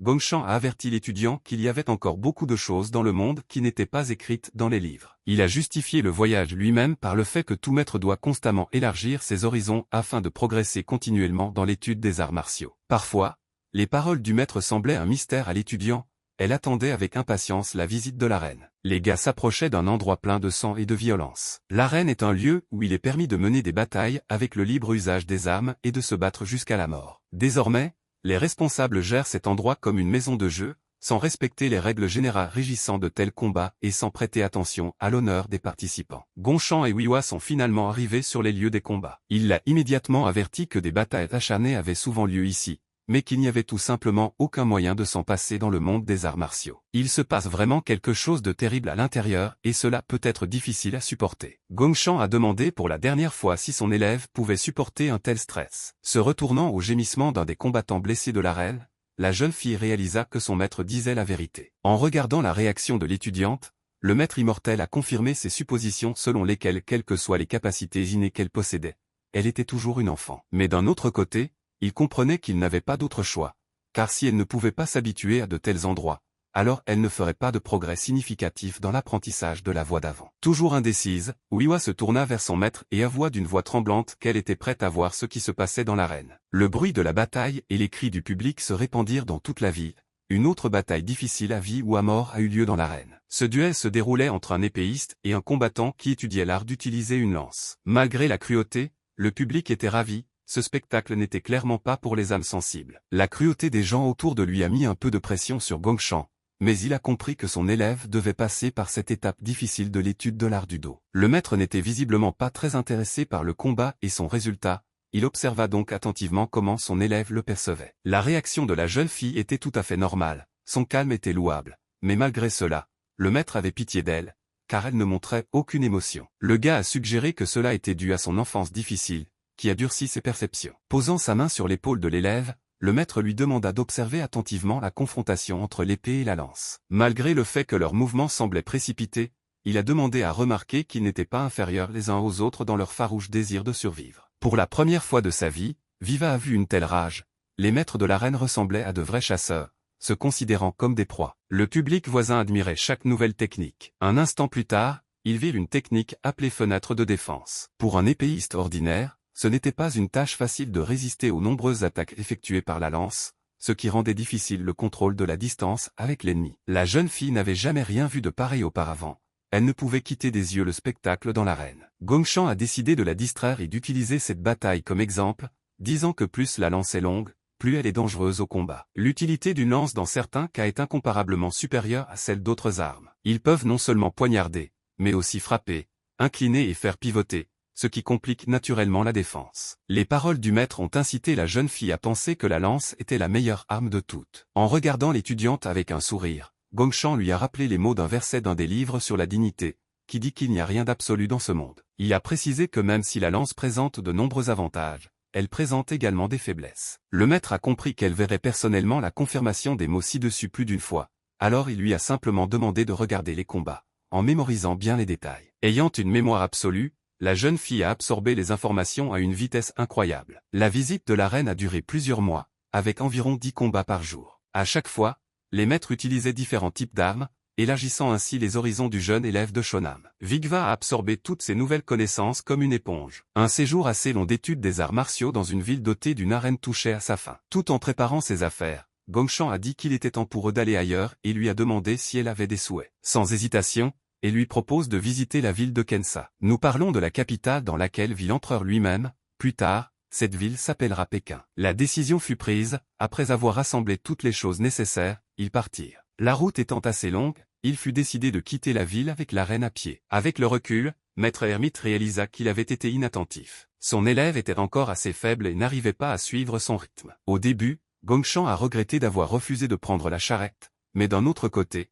il a compris que la randonnée est aussi une sorte d'entraînement. Malgré sa fatigue, Vigva a demandé à son professeur de ne pas s'inquiéter, lui assurant que tout allait bien. Après avoir assis l'élève sur une colline, le maître lui a demandé de se détendre un peu et a commencé à étirer ses muscles, ce qui aiderait à soulager la fatigue. Ayant une vaste expérience dans la compréhension du corps, il savait d'avance comment le faire beaucoup plus efficacement. Malgré la légère douleur, cela semblait être un véritable miracle pour la jeune fille, car elle ressentait vraiment une sorte de soulagement. En regardant l'étudiante, le gars lui a demandé si elle se sentait mieux. Mais la fille têtue ne lui répondit pas, elle sauta timidement du rocher, démontrant qu'elle était toujours une guerrière qu'il ne fallait pas plaindre à cause de certaines petites choses. Gongshan était très heureux d'avoir trouvé un élève aussi merveilleux. Malgré le fait que ses pieds avaient déjà des callosités, elle n'a pas abandonné, ce qui était extrêmement louable. Regardant vers le ciel, le maître immortel décida qu'il y avait eu suffisamment d'entraînement pour aujourd'hui, donc il ne surmènerait plus son élève. Afin de se reposer en toute sécurité, les gars ont installé un petit camp sur l'élargissement du sentier au milieu de la forêt. Ayant une vaste expérience dans ce mode de vie, le maître ermite alluma en peu de temps un feu sur lequel il commença à préparer le dîner. Le petit étudiant avait hâte de visiter la capitale. Son professeur a assuré que, d'après la carte, il arriverait à Kensa après 3 jours. La réaction de la jeune fille aux paroles du maître indiquait qu'elle n'était pas très heureuse de cette nouvelle. Le gars observateur et attentionné l'a immédiatement remarqué et lui a demandé si elle était fatiguée de voyager à pied. Viva a admis pour la première fois que c'était un peu dur pour elle. En encourageant l'élève, le maître a répondu avec un sourire aux lèvres que si c'est un peu, alors ce n'est pas grave, car apprendre la voie du fer n'a jamais été quelque chose de facile. Malgré ces paroles, Gongshan a compris que tout le monde ne pouvait pas supporter une telle épreuve. Son expérience de la vie après la Renaissance a clairement montré que chacun a son propre but. Ne voulant pas imposer à l'étudiante son point de vue sur le dévouement, il lui a demandé de ne pas se gêner si c'était trop difficile pour elle. En la regardant dans les yeux, il a admis que même en dehors de cette voie, il existe de nombreuses façons de vivre une vie heureuse sans aucun regret. La jeune fille était heureuse d'entendre de tels mots d'attention de la part du professeur attentionné, alors elle l'a remercié et lui a promis qu'elle ne lui cacherait pas sa fatigue et ses émotions accumulées après leur voyage. Après la conversation, l'étudiant a continué à manger calmement, tandis que le corps d'un combattant expérimenté a commencé à l'avertir de l'approche d'un danger. Gonchan attrapa immédiatement son épée, anticipant les intentions de ces méchants. Il était extrêmement mécontent que l'étranger vienne les interrompre de manière si impolie pendant leur repas. Avec une épée à la main, d'un seul coup, le maître immortel commença à tracer les contours des limites autour de son élève. Effrayé par la surprise, Vigva ne comprit pas ce qui se passait. Le professeur lui a demandé avec confiance de ne pas bouger. Il s'avère que ses frappes au sol étaient logiques. L'élève a commencé à être entouré par l'énergie interne du professeur, tandis qu'elle répétait les contours du cercle. Le mentor lui a demandé de ne pas laisser les limites de la technologie qu'il a créée sous ses yeux. Il s'agissait d'une barrière protectrice créée dans le but d'alléger le fardeau de l'ermite. Se battre seul sans se soucier de ses camarades a toujours été la principale priorité de l'ermite. Ayant protégé son élève, il n'eut pas à s'inquiéter pour elle et repoussa sereinement le shuriken ennemi, sans se soucier d'un éventuel ricochet indésirable. Après avoir repoussé les attaques de salutation, le gars a commencé à analyser la zone. Même à l'œil nu, il était capable de remarquer de quelle position ce coup avait probablement été porté. Il était convaincu qu'il ne briserait pas sa technique de contrôle spatial, qui garantissait la présence de son élève sur le champ de bataille. Après s'être brièvement concentré sur l'énergie qui l'entourait, il devint clair qu'il y avait beaucoup d'ennemis et qu'ils étaient tous assez agressifs. 5 étrangers dotés d'un QI extrêmement malveillant ont quitté leur cachette et se sont précipités au corps à corps. Au même moment, plusieurs autres guerriers cachés commencèrent à mener leurs attaques à distance de sécurité. Ils pensaient avoir pris le jeune moine par surprise, mais l'expérience de Gonchan était bien suffisante pour repousser tous les shurikens sans échapper. Les épéistes cagoulés se sont retrouvés à portée de combat rapprochée. Le maître immortel n'a pas voulu respecter leurs règles et a augmenté la distance afin de détruire leur formation d'origine. Ayant pris une position stable, Gonchan décida d'analyser à quel point le maître en face de lui était dangereux. Ils croisèrent le fer et il s'avéra que l'ennemi était extrêmement impatient. Ses coups étaient trop émotifs et disproportionnels forts par rapport à la précision. Un tel maître ne représentait clairement pas une réelle menace pour lui. Sautant en arrière et adoptant une position défensive, Gonchan regarda l'ennemi avec pitié, le considérant trop ennuyeux. Les ennemis ont maintenu la pression pour ne pas laisser le temps à leur adversaire de réfléchir. De façon inattendue pour eux, le gars a sauté haut, visant la surface rocheuse. Personne n'a encore compris le motif de son mouvement, mais en frappant le sol avec son épée, le gars n'allait pas gâcher la lame, mais soulever des dizaines de pierres dans les airs. Après ce mouvement, il délivra un coup puissant, qui accéléra le vol des pierres, les transformant en véritables boulets de canon. Gonchan avait déjà utilisé cette technique appelée Tuzalgon. Son efficacité a été une fois de plus prouvée, aucun de leurs ennemis d'un niveau aussi bas n'a eu le temps d'esquiver ou du moins de mettre une épée devant eux pour se protéger. Après avoir neutralisé l'avant-garde ennemie, Gonchan a continué à analyser la situation. Pendant ce temps, Vigva était à l'intérieur de la barrière. Grâce à sa confiance dans le maître, elle se sentait en sécurité et, sans se laisser distraire par la peur, pouvait étudier sereinement le comportement de son mentor pendant la bataille. Malgré leur apparence terrifiante, les ennemis se sont comportés de manière extrêmement peu professionnelle. Leur attitude agressive n'était clairement pas suffisante, ils ont toujours sous-estimé leur adversaire. Gonchan soupira lourdement, estimant que s'ils continuaient dans le même esprit, il était peu probable qu'ils réussissent. En regardant l'escouade ennemie, le maître immortel leur a donné un exemple de banc de poissons appelé chincha, disant qu'il devient généralement la proie des requins.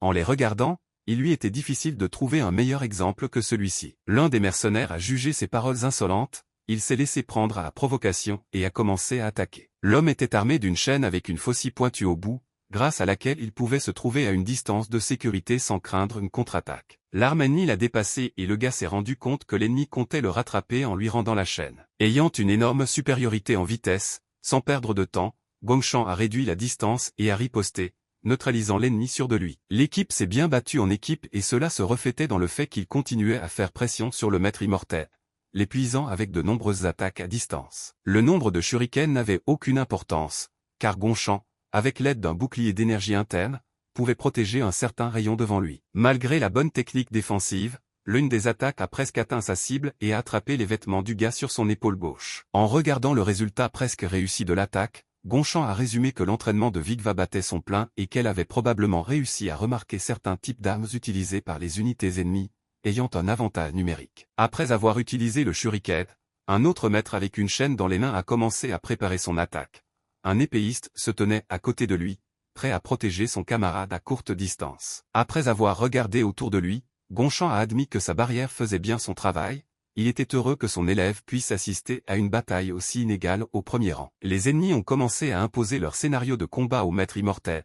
Alors Gonchamp a pris la décision inattendue de changer d'emplacement. Levant les yeux, les ennemis crurent qu'il avait décidé de s'enfuir. Tout en fuyant l'ennemi, le maître immortel s'est adressé aux ennemis de manière provocante et leur a demandé de continuer à attaquer. Il était tout simplement impossible de suivre sa vitesse, il se trouvait à un tout autre niveau, ce qui lui permettait de neutraliser l'avantage numérique de l'ennemi. Avec son mouvement rapide, Gonchamp commença à imposer ses propres conditions de bataille. Le gars a quitté les limites de la forêt dense et s'est rendu dans une zone dégagée où les ennemis ne pourraient pas mener des attaques aussi inattendues qu'il l'avait démontré auparavant. Après avoir atterri à la surface, le gars regarda autour de lui, attendant le mouvement de ses poursuivants. Au premier rang de l'escouade ennemie se trouvait un homme avec un objet incompréhensible dans les mains, ce qui attira immédiatement l'attention du maître immortel. À côté de lui, le reste des combattants ont également lancé des boulets de canon explosifs vers le maître. Le danger de cette attaque ne doit pas être sous-estimé, alors Gonchamp a commencé à esquiver. L'attaque suivante l'a poussé plus loin de la forêt.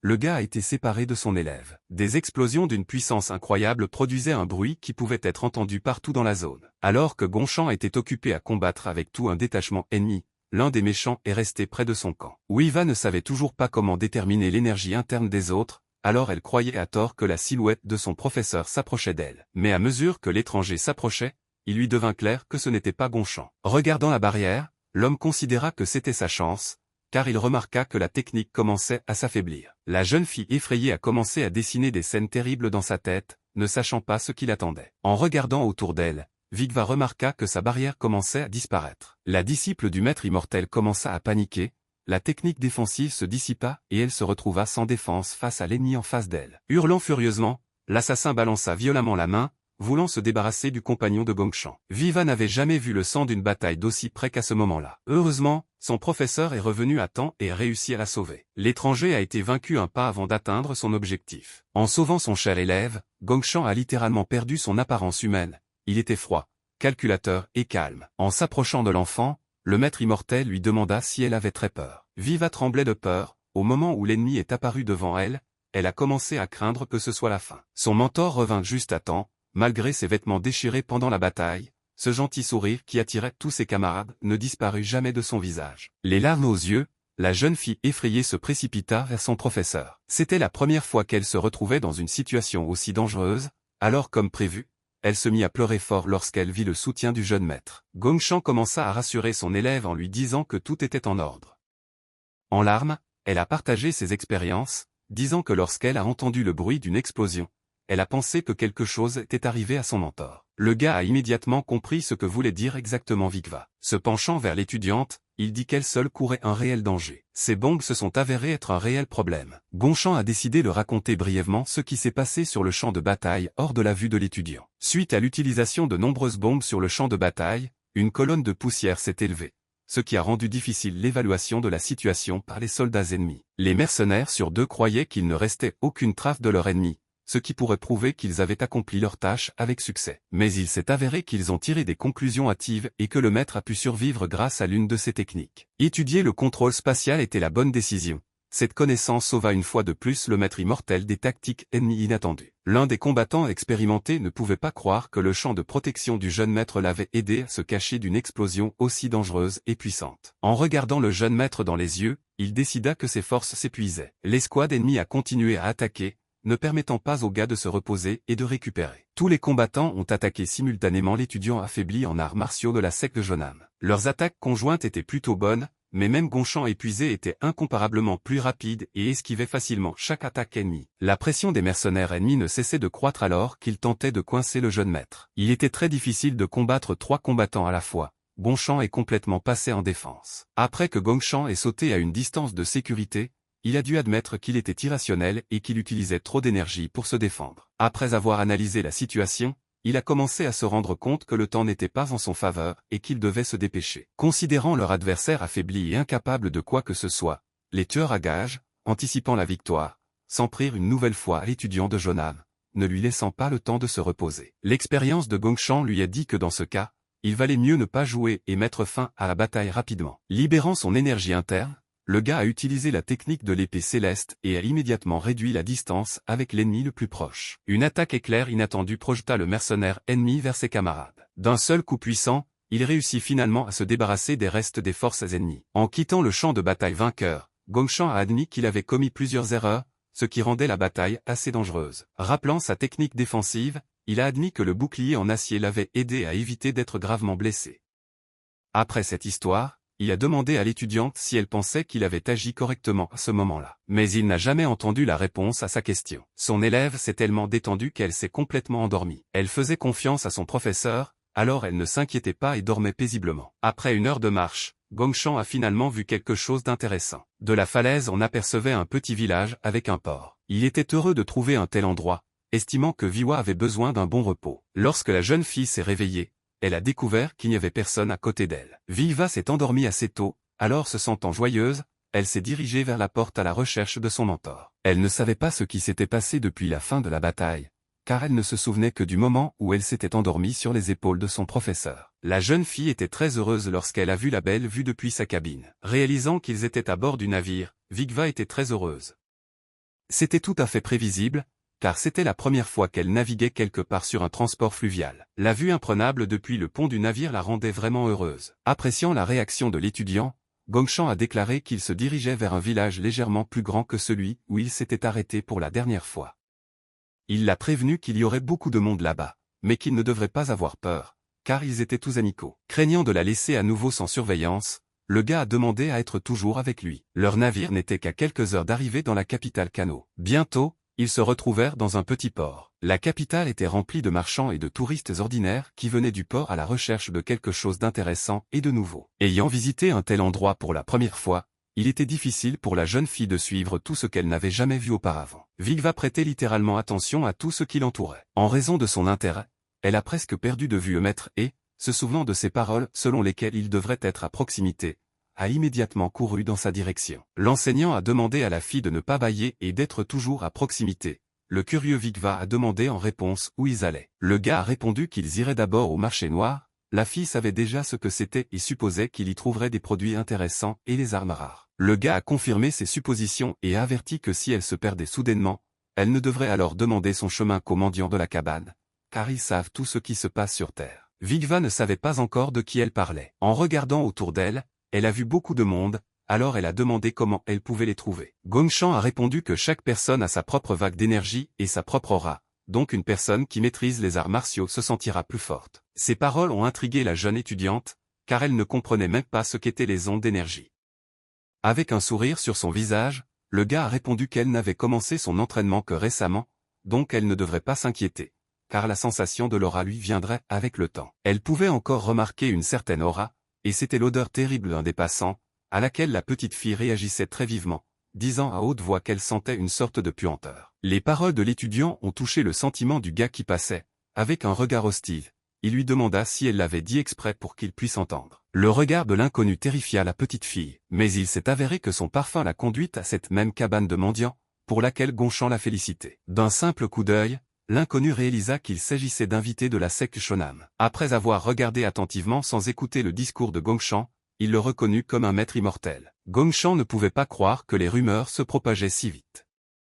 L'étranger a remarqué que ses ennemis agissent de manière trop imprudente et échouent donc constamment. Après que l'expert en fauteuil ait exprimé son opinion ennuyeuse, il s'est présenté comme étant Monsieur Éhinchon. En regardant la petite fille derrière le maître immortel pour la deuxième fois, il devina qu'elle s'appelait Viwa. Le jeune moine était choqué, il ne pouvait pas croire que ce gentil garçon savait tout de lui, et même qu'il avait un disciple. En se grattant la tête, le mystérieux mendiant Caban a décrit la situation comme laide et terrible. Analysant les événements récents et les connaissances qu'il possède, Éhinchon a averti le maître et son compagnon qu'ils devaient faire attention, car la force de leurs ennemis de Salgak est assez impressionnante. Nous parlions de 3 organisations notoires, parmi lesquelles Salgak, dont les gars sont extrêmement intéressés par la destruction du maître immortel. Le mendiant Caban est énigmatique lorsqu'il affirme que dans ces cercles, on dit qu'être pris pour cible par 3 organisations équivaut à une condamnation à mort. Enthousiasmé par l'histoire puante de l'étranger, Wiwa a demandé avec anxiété si ce serait dangereux dans la capitale de Kano.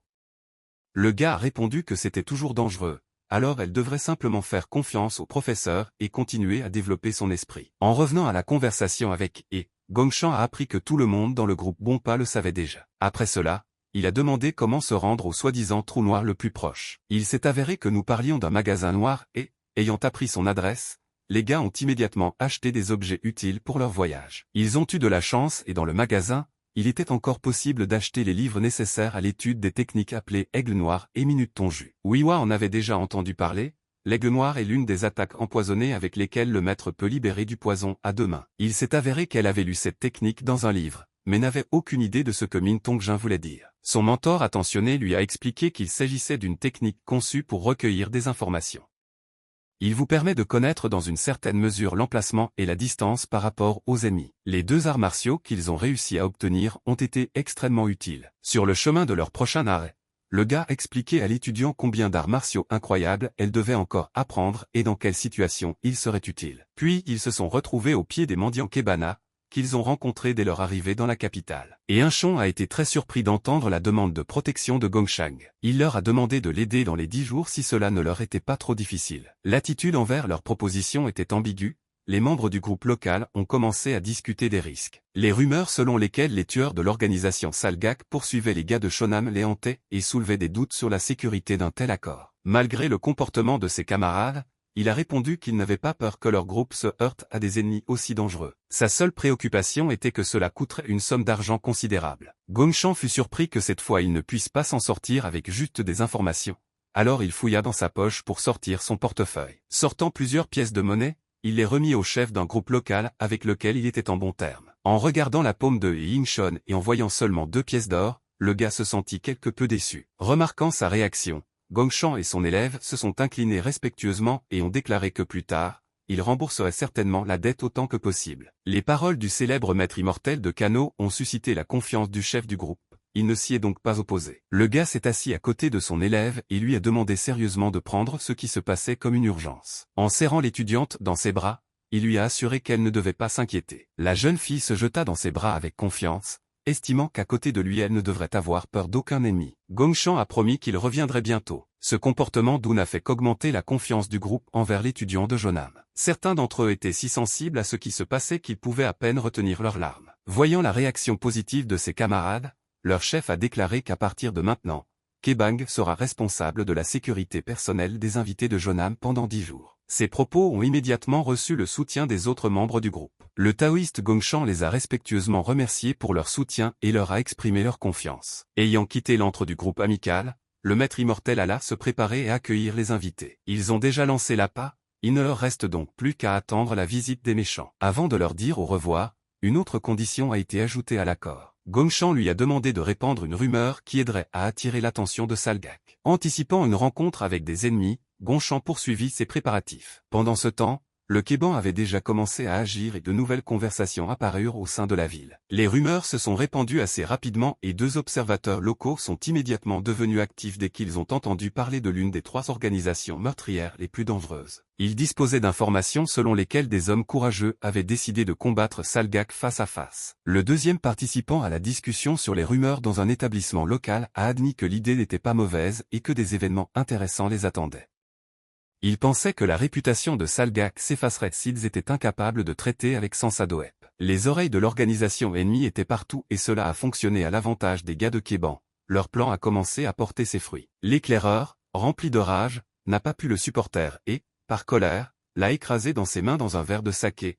La provocation a réussi. Pendant ce temps, Gongshan arrivait à un endroit où il pouvait faire demi-tour. Il lui a fallu beaucoup de temps pour atteindre ce stade, mais cela en valait la peine. En regardant autour de lui, il aperçut un bon endroit situé assez loin du village. Une fois de plus convaincu que son choix n'était pas mauvais, il commença à libérer son énergie interne pour créer l'une des techniques nécessaires à son plan. Un cercle magique au contour vague apparut sous ses pieds. La nuit est tombée, le gars a continué à se préparer à affronter les ennemis. Le gars était calme et confiant dans sa victoire, car il adhérait aux règles d'un des arts. Il s'agissait de Shoazan, qui se traduit par la montagne du tigre échappé du matin. Il s'agit du 15e commandement de l'art de la guerre, qui consiste à appeler son ennemi vers un lieu de combat préalablement préparé, créant ainsi un piège. Les ennemis sont effectivement arrivés, le plan a commencé à fonctionner. L'un d'eux était trop inattentif, il avait une énergie interne trop faible, il n'a donc pas remarqué le cercle magique préparé et est tombé dans un piège. L'activation de la technique a permis à Gonchan d'apprendre leur arrivée. De plus, il pouvait également ressentir l'énergie de tous les ennemis grâce à cette technique. Il avait accès à des informations sur l'énergie interne et les armes de tous ceux qui se trouvaient à portée du cercle magique. Ayant reçu les informations nécessaires,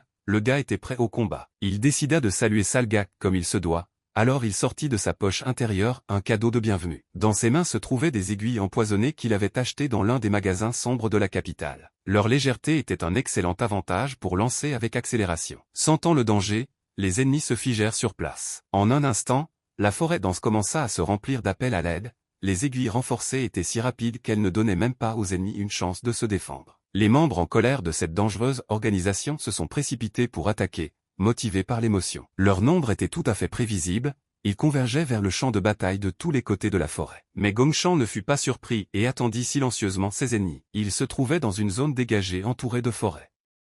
En un instant, des dizaines de membres de la dangereuse organisation qui le poursuivaient se précipitèrent sur lui de toutes parts. Cette fois, il ne pouvait pas se retenir, car il ne s'inquiétait pas pour son élève. Le gars a décidé de ne pas jouer et a immédiatement commencé à utiliser son Zanpakuto. Avec une seule attaque, il a pu réduire considérablement l'avantage numérique de l'ennemi. Devant lui se trouvait le plus dangereux des adversaires, un gars dont les mains portaient des gants pointus et empoisonnés. Il était évident que l'ennemi allait se battre à bout portant. Gonchan décida de ne pas compliquer sa tâche et alla à sa rencontre, sautant haut avant son premier coup. Sans utiliser l'énergie interne, il ne pourrait même pas nuire à l'ennemi. D'ailleurs, l'étranger tenait son épée sans trop de difficulté.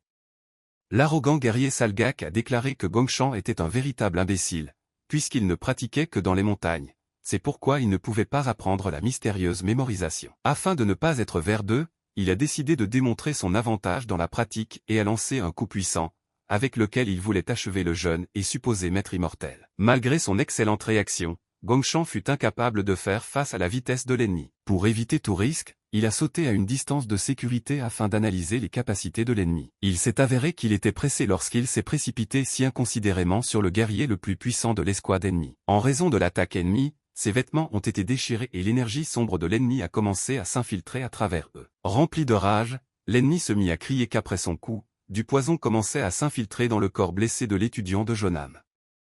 Il a dit avec haine qu'il voulait voir Gonchan ressentir de la douleur et souffrir avant de dire au revoir à la vie. En réponse à ces paroles, le jeune maître regarda seulement ses vêtements avec enthousiasme. Restant calme pendant une bataille apparemment intense, il commença à se plaindre d'avoir dépensé tout son argent dans un magasin sombre et de ne pas pouvoir se permettre de nouvelles choses. L'absence de résultat de l'attaque a commencé à terrifier l'ennemi et il a supposé que le corps de Gonchan était l'épée de l'immunité. Alors qu'il essayait de se calmer et de ne pas paniquer, d'autres membres de Salgak ont commencé à tomber sous ses yeux. En regardant son adversaire et en serrant nerveusement les dents, il a admis qu'il s'agissait d'un véritable monstre. Bien qu'il ait été touché par le gant empoisonné, Gonchan était toujours en vie et, selon l'ennemi, il agitait son épée comme s'il dansait joyeusement.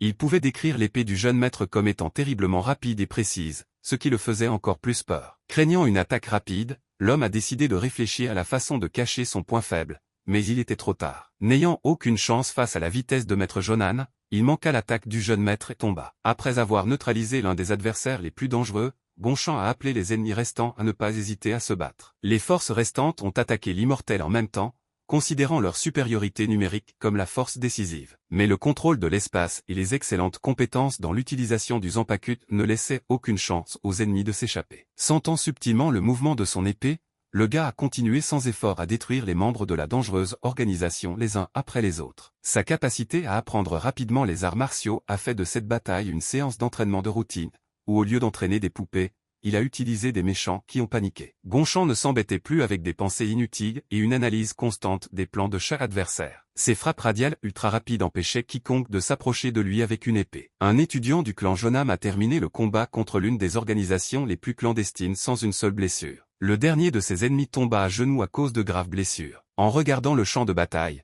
Gonchan a admis qu'il était récemment devenu un véritable monstre sans émotion. Après une opération réussie visant à réprimer les activités de Salgak, Gonchan est retourné à la base, où il a été accueilli par un étudiant joyeux. Elle a admis qu'elle était très inquiète et qu'elle pouvait à peine dormir parce que son professeur s'acquittait lui-même d'une tâche très dangereuse. Comprenant les craintes de sa chère élève, le maître immortel promit qu'il ne la laisserait plus seule. Après leur conversation, et un chon les rejoignit, l'homme était très heureux que le maître soit revenu vivant d'une mission aussi dangereuse. Les autres camarades n'en croyaient pas non plus leurs yeux et réfléchissaient déjà à ce qu'ils allaient faire de l'élève de ce gars sûr de lui. Il a admis qu'il n'arrivait toujours pas à croire que Gongshan puisse affronter des centaines d'assassins professionnels et revenir vivant.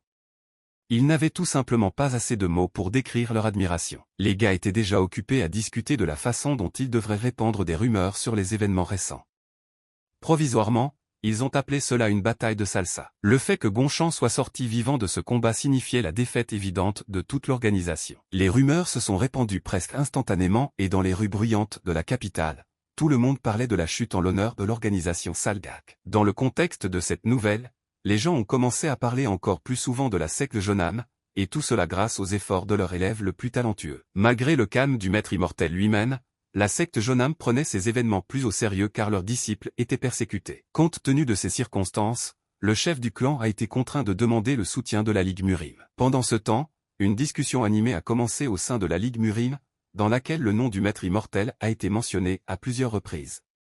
Malgré l'attitude admirable envers ses compétences, certains participants ont eu l'audace de le qualifier de type plutôt problématique. L'un des moines déclara furieusement que la seule bonne chose à faire était de tuer ces méchants qui tuent les gens pour de l'argent.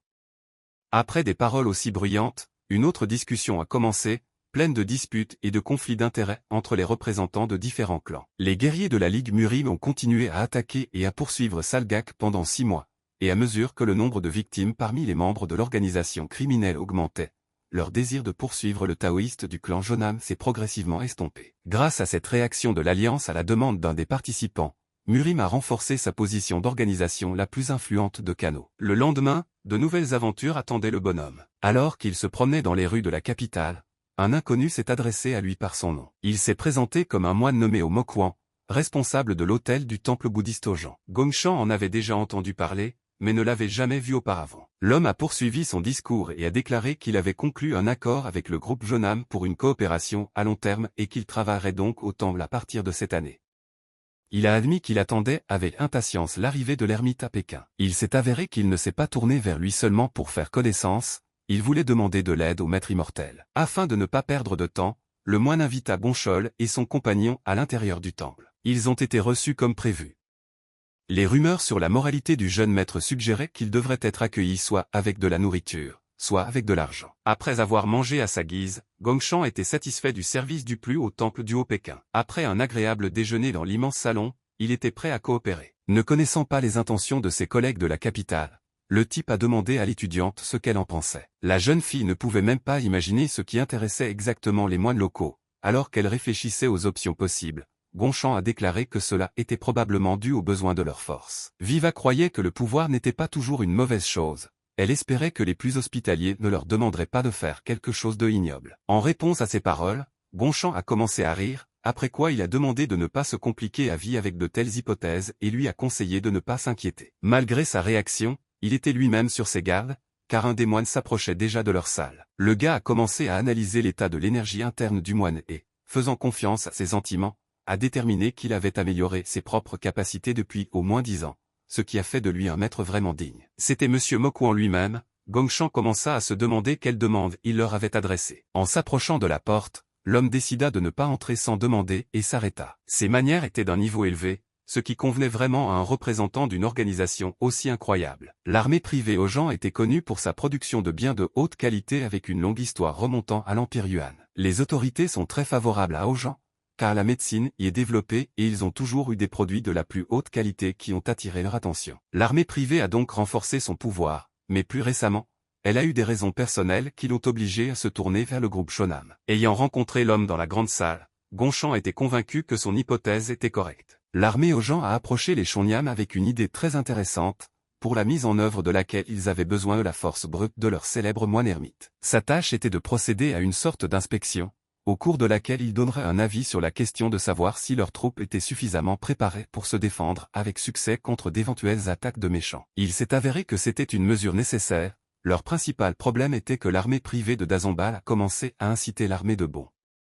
Pour information, l'armée Bon reçoit des médicaments de tout le pays et les livre au palais impérial, alors que des rumeurs courent selon lesquelles elle n'est plus capable de protéger ses biens. Analysant la situation, pour ne pas offenser le représentant d'une organisation respectée, le gars a suggéré avec un rire amical qu'on pouvait simplement ignorer toutes ces rumeurs. D'une certaine manière, ses conseils étaient judicieux, mais tout n'était pas si simple, car Abouk Panga est soudainement intervenu dans cette histoire. Se souvenant des dernières activités de l'organisation mentionnées ci-dessus, Gonchan grimaça inconsciemment d'hostilité. En soupirant lourdement, il remarqua que le Abouk Panga avait un talent pour jeter de l'huile sur le feu. En regardant Maître Gonchan, M. Mokuan n'avait aucun doute sur sa capacité à trouver quelque chose pour sortir de cette situation. Il avait confiance dans l'habileté du jeune ermite et admirait son exploit lors de la bataille sanglante avec l'armée de Salgak. Considérant que Gonchan avait maîtrisé à lui seul la salsa au point de faire fuir Salgak, il n'avait aucun doute que leur travail ensemble serait productif. Après une minute de réflexion, le gars a pris une décision. Il a accepté les conditions et a promis qu'il ferait tout son possible pour atteindre cet objectif. Monsieur Mokuan n'a pas douté de sa réponse et l'a remercié pour l'honneur de travailler ensemble. Avant de commencer, le gars a demandé s'il pouvait demander le matériel nécessaire à la préparation. L'homme répondit fièrement qu'en tant que plus grande armée privée de Hojan, il ferait ce qu'il voudrait. Pourtant, Gonchan a décidé de ne pas perdre de temps en bagatelles. Il a dit que puisqu'ils auraient affaire à Abouk Panga, ce serait bien d'avoir à leur disposition une technique secrète similaire à celle de leurs adversaires. De plus, il a également demandé à lui assigner l'un des maîtres locaux afin de participer à des compétitions d'arts martiaux. Il a également demandé à ce qu'on lui fournisse des armes. Toutes les demandes ci-dessus étaient très sérieuses, mais il s'est avéré que ce n'était pas tout. Avant de demander le dernier élément, le gars s'est levé de la table et a souligné que cette partie était la plus importante pour lui. L'homme était prêt à entendre quelque chose d'incroyable, mais l'immortel a soudainement regardé son élève et lui a dit que la chose la plus importante à préparer était des bonbons au caramel pour son élève bien-aimé. La jeune fille remarqua un peu contrariée que Yubing ne soit pas sa friandise préférée. En réponse à ces paroles, le gars a demandé son élève et, la serrant dans ses bras, lui a dit que pour l'instant, il ne pouvait pas se le permettre. Au final, il a simplement demandé les friandises disponibles dans leur organisation. L'homme confus a accepté toutes les demandes de préparation avec le sourire. Le lendemain, tous les objets étaient déjà à la disposition du maître immortel. L'armée appréciait beaucoup son nom et n'épargnait donc aucune ressource pour obtenir tout ce dont elle avait besoin. Gonchan a été choqué par l'influence de cette armée. Son élève a noté que s'ils achetaient tout cela au marché, ces marchandises leur coûteraient 400 nians d'or, ce qui est un luxe inabordable pour un maître ordinaire. Prenant l'un des livres dans ses mains, le gars se figea littéralement de surprise. Il ne pouvait pas croire qu'un jour il serait capable de se familiariser avec des informations aussi utiles. Remarquant la réaction inhabituelle de son professeur, Viwa lui a demandé de quoi elle parlait. Il s'est avéré qu'il s'agissait d'un livre écrit par un diable fantomatique. Il s'agit d'un art martial créé par le soi-disant diable fantôme. Malgré le fait que le voleur fantôme soit mort il y a longtemps sans même laisser d'héritier, les rumeurs suggèrent qu'il était un homme vraiment puissant. Admirant cet objet rare, le gars a décidé qu'il consacrerait tout son temps libre à l'étude de nouveaux matériaux. Vigva n'était pas opposé à l'étude de la théorie, mais a quand même décidé de demander timidement s'il suivrait une formation pratique dans un avenir proche. Son intérêt pour l'apprentissage a suscité des émotions positives chez l'homme, il l'a félicité pour cela, la qualifiant d'étudiante assidue. Mais avant de commencer les combats, il a voulu parler de la qualité de leur service dans l'exercice de l'armée qu'ils ont décidé d'aider. Nous parlions d'une quantité incroyable de friandises, qui figurait également sur la liste des choses nécessaires. Ils croyaient qu'ils devraient manger tout ce qui avait été si gentiment préparé pour eux. Après avoir pleinement apprécié les friandises, les gars sont allés dans la cour, où le gars a commencé à parler des priorités de chaque mouvement d'arts martiaux. À titre d'exemple, il a dit que les arts martiaux Jonam se concentrent sur le plaisir et le bonheur. Il a expliqué que le changement d'épée est inépuisable et que la vitesse est comme l'éclair, donc tous ceux qui rencontrent l'épée Jonam doivent surmonter certaines difficultés. Il croyait que si l'on ajoutait les capacités cachées de Jingi à leurs enseignements, alors peu de personnes au monde pourraient se comparer aux arts martiaux de la secte Jonam. Cependant, il était important de noter que les Akpanga ont également leur propre vision et leur signification profonde, qu'il est important de comprendre lorsqu'on a affaire à eux. En observant les mouvements de son professeur, Viva était ravie. Elle pensait qu'il était incroyablement cool. Alors que le gars parlait avec tant d'admiration des bases des arts martiaux, son élève remarqua l'approche d'un inconnu. Le gars qui allait les rencontrer a demandé qui se tenait devant lui, suggérant que c'était maître Gonchol avec son élève. Gonchan a confirmé son hypothèse et a demandé en réponse qui il était. La réaction de l'étranger s'est avérée extrêmement imprévisible. Avec un cri sauvage, il se précipita pour attaquer le maître immortel. En s'écartant, Vigva avait peur pour son professeur, car le maître inconnu lui paraissait trop dangereux. Ne comprenant pas comment cela s'est produit, le maître immortel entra dans la bataille. Dès le début, il pouvait dire avec certitude que son adversaire inattendu non seulement avait bien riposté, mais qu'il avait également attaqué adroitement. Il ne comprenait pas à qui il avait affaire et commença à réfléchir à la manière dont les ennemis pourraient pénétrer à l'intérieur du temple aux gens. Ne sachant pas à qui il avait affaire, Gongshan continua le combat. Lors d'une autre attaque ennemie, il fut surpris par la technique utilisée contre lui. C'était un feu vert d'eau. Conscient du sérieux d'une telle capacité, Gongshan a décidé d'arrêter les jeux et de donner une rebuffade digne. Il n'a jamais réussi à répondre de manière adéquate à son adversaire, car leur combat a été interrompu par des rires dans son dos. C'était Monsieur Mokuan, il a été impressionné par le spectacle et s'est dit surpris que Gongshan ait résisté si longtemps sans utiliser aucune technique. L'homme a expliqué l'apparition soudaine d'un inconnu agressif. Il s'avère que c'est lui qui s'entraînera avec l'élève de Jonam. Le gars était vraiment pas mal, puisqu'il l'avait sélectionné en fonction du niveau du maître immortel. Le type effronté s'est présenté comme étant John Del Saldo. Après la présentation, il a offert 20 liang en or, mais n'a pas expliqué pourquoi. C'est pourquoi Gongshan était un peu confus, car il ne comprenait pas de quoi il parlait. Il s'est avéré que l'homme au sourire narquois a demandé 20 liang d'or pour ses services, affirmant qu'il l'avait aidé à s'entraîner. Gongshan fut surpris, il devait admettre que Long John faisait partie de ceux qui aimaient l'argent encore plus que lui. Plus important encore, le maître immortel reconnaissait son adversaire comme digne, considérant sa force comme étant tout à fait extraordinaire. Les mots suivants de Monsieur Mokuan ont détendu la situation. Il s'est tourné vers le partenaire d'entraînement de l'étudiant de Jonam et a dit qu'il ne devrait pas s'inquiéter pour l'argent, car l'armée de Hojan Sandan le paierait. Grâce à leur financement, ils ont pu s'entraîner autant qu'ils le souhaitaient. Satisfait de la promesse, le maître a décidé de ne pas perdre de temps et a déclaré avec arrogance qu'après l'échauffement, cela valait la peine de commencer le vrai combat. Gongshan soupira profondément, Long John n'était pas du genre à faire attention à ses paroles. Mais malgré ses paroles audacieuses, le jeune maître a accepté l'offre et s'est précipité au combat, considérant cela comme une excellente opportunité de s'améliorer. La force inhabituelle du Gaël Saldo était idéale pour montrer un grand combat pour l'étudiant. Gongshan croyait que les coups d'épée ressemblaient à des lignes tracées. Mais en combattant cet adversaire, il a admis qu'en acquérant sa technique, il pourrait devenir plus fort. Il n'a pas fallu longtemps avant que le gars soit capable de découvrir les faiblesses de son audacieux adversaire. Il pensait que longtemps avait commis des erreurs en raison d'un défaut dans la technique du diable bleu. Tous ses mouvements étaient simples, ce qui les rendait trop prévisibles. De retour dans sa chambre, Gongshan et son élève ont commencé à discuter d'un récent combat amical, au cours duquel le professeur a suggéré que la combinaison des techniques Jonam avec les caractéristiques de la technique Jingi pourrait complètement changer le concept du combat. Il pensait que de cette façon, il serait capable de corriger les défauts de sa technologie qu'il avait limitée lors des batailles passées. Vigva était d'accord avec chaque mot de son professeur et notait avec diligence les nouvelles informations. En la voyant travailler dur, Gongshan a commencé à se souvenir de son enfance. Il croyait qu'il la regardait de la même manière que Maître Sasuo l'avait regardée auparavant. Ayant de grands espoirs pour la jeune fille, il se promit de faire résonner le nom de son clan à travers le monde. Les informations sur les projets de Monsieur Mokuan sont parvenues au siège des concurrents. Le manager fut le premier à recevoir la nouvelle que le clan Jonam avait décidé d'intervenir dans leur conflit local. Le chef de l'armée privée de Habuk Peng, nommé Peng Dorip, a demandé à ses camarades qui exactement représenterait la secte des arts martiaux au sein de l'armée rivale. En réponse, on lui a dit que celui qui avait pu survivre après l'escarmouche avec l'organisation Salgak était intervenu. Cette réponse intéressa le vieil homme. Il demanda de décrire plus en détail le maître impudent qui s'immisce dans les affaires des autres. Au cours de leur discussion, il a été dit que Gongshan est un jeune homme exceptionnel qui a récemment pu retrouver la gloire perdue de son clan.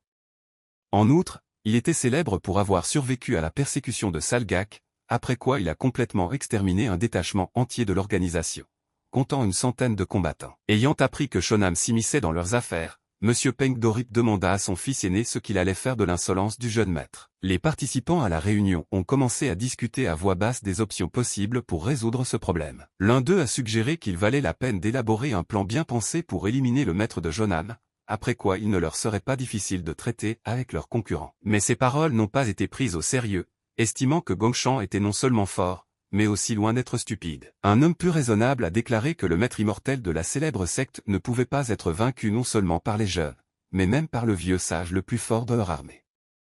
Il estime que dans ce cas, ils ont besoin d'une garantie d'ouverture. Les derniers mots de la réunion appartenaient au chef de l'organisation. Il a admis que Jonam avait trouvé un jeune homme très fort qui avait dépassé leurs attentes et qui était probablement un atout dans leur manche. Le monsieur a déclaré qu'il devrait laisser le gars travailler, après quoi ils auraient des options pour éliminer cette menace. Les participants à la réunion se méfiaient de ses propos, mais respectant son expérience, ils décidèrent de le laisser s'attaquer lui-même à ce problème. Pendant ce temps, la formation de maîtres extraordinaires se poursuivait au temple Hojan Sandan. Grâce à leur soutien, la formation du jeune maître a été incroyablement productive. L'entraînement avec Galson portait ses fruits et ses recherches et sa formation en arts martiaux ont été complétées avec succès. À cette époque, une date a été fixée pour une rencontre avec Abouk Panga. Pendant que Wiwa étudiait à partir de manuels scolaires, Gongshan se demandait ce qu'il pourrait faire d'autre pendant ces 10 jours afin de devenir significativement plus fort. En regardant son professeur, la jeune fille se demandait comment elle pourrait l'aider. Wiwa a déclaré que Gongshan avait déjà appris de nombreuses techniques qui ont été testées au cours de la formation.